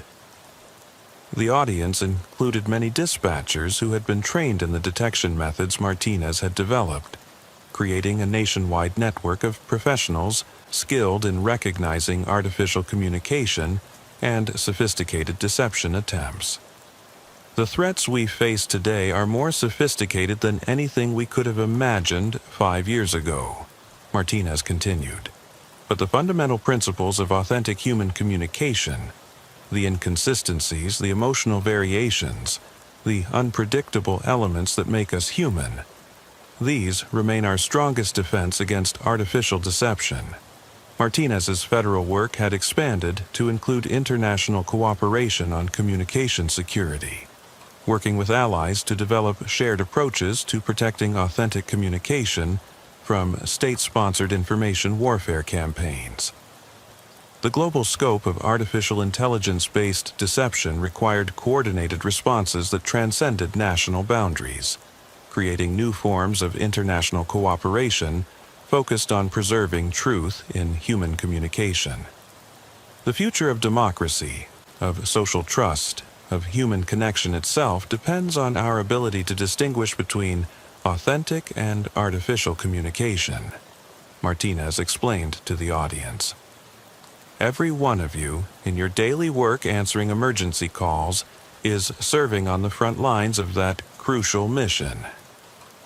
The speech concluded with Martinez's reflection on the personal journey that had taken her from local emergency dispatch to national security strategy. I learned to hear truth in human voices because people's lives depended on it. That skill became relevant to protecting our entire society from those who would weaponize communication against us. The lesson is that the small details matter, the subtle inconsistencies that reveal deception, the human elements that can't be perfectly replicated by machines. After the conference, Martinez returned to her federal office where new challenges awaited. Reports of quantum computing applications to communication deception, international incidents involving artificial intelligence warfare, and emerging threats that push the boundaries of current detection capabilities. But she also returned to the fundamental mission that had defined her career since that first suspicious emergency call, protecting people's ability to reach out for help and receive authentic human assistance in their moments of greatest need. The war for communication authenticity continued, fought one call at a time, one voice at a time, one moment of human connection preserved against the forces that would corrupt and manipulate it for their own purposes. Martinez's office overlooked the Potomac River, where she could watch planes approaching Reagan National Airport, each carrying people who depended on the communication systems she helped protect. The sight reminded her daily of the human stakes involved in her technical work. Her personal phone buzzed with a text from Dr. Jen. Remember that your vigilance protects more than just communication systems. It preserves people's ability to trust that reaching out for help will connect them with someone who cares. That's the most human thing there is. Martinez smiled, saving the message as a reminder of why her work mattered. In a world where artificial intelligence could replicate almost any aspect of human communication, the one thing that remained irreplaceable was genuine human concern for others' welfare. That evening, Martinez listened to her radio scanner as she drove home, a habit from her dispatch days that she'd never quite broken. The emergency calls were routine. Traffic accidents, medical calls, domestic disturbances, all genuine, all connecting people in crisis with professionals trained to help. The system worked because people like Martinez stood guard, listening for the subtle discordances that revealed deception, preserving the spaces where authentic human communication could still exist in an age of artificial everything. The frequency of truth remained strong, protected by those who had learned to hear it clearly through all the electronic noise and synthetic voices that filled the modern communication spectrum. As she pulled into her secure parking garage, Martinez reflected on how far she'd traveled from that first confusing night when fake emergency calls had disrupted her routine. The journey had taken her to the highest levels of national security, but it had also brought her back to the fundamental human need for authentic connection in times of crisis. The eternal listen continued, the ongoing effort to preserve truth in human communication, one genuine voice at a time, against all the forces that would corrupt and manipulate it. And somewhere, in emergency dispatch centers across the country, trained professionals maintained their vigilant watch, ready to detect the next evolution in the war for authentic communication. Martinez's final log entry that night captured the essence of her evolving mission. The technology will continue advancing, the threats will keep evolving, but the human need for authentic connection remains constant. Our job is to guard that connection, to preserve the spaces where people can reach out for help and know they're connecting with genuine human beings who care about their welfare. The eternal listen continues. Outside her window, the city hummed with millions of communications, phone calls, text messages, radio transmissions, most of them authentic human connections between people sharing information, expressing feelings, reaching out for help or offering assistance. The vast majority of human communication remained genuine, protected by people like Martinez who had learned to detect and counter the artificial voices that sought to corrupt and manipulate that precious human connection. The war for truth continued, but so did the fundamental human capacity for authentic communication, preserved by those who had chosen to listen carefully enough to hear the difference.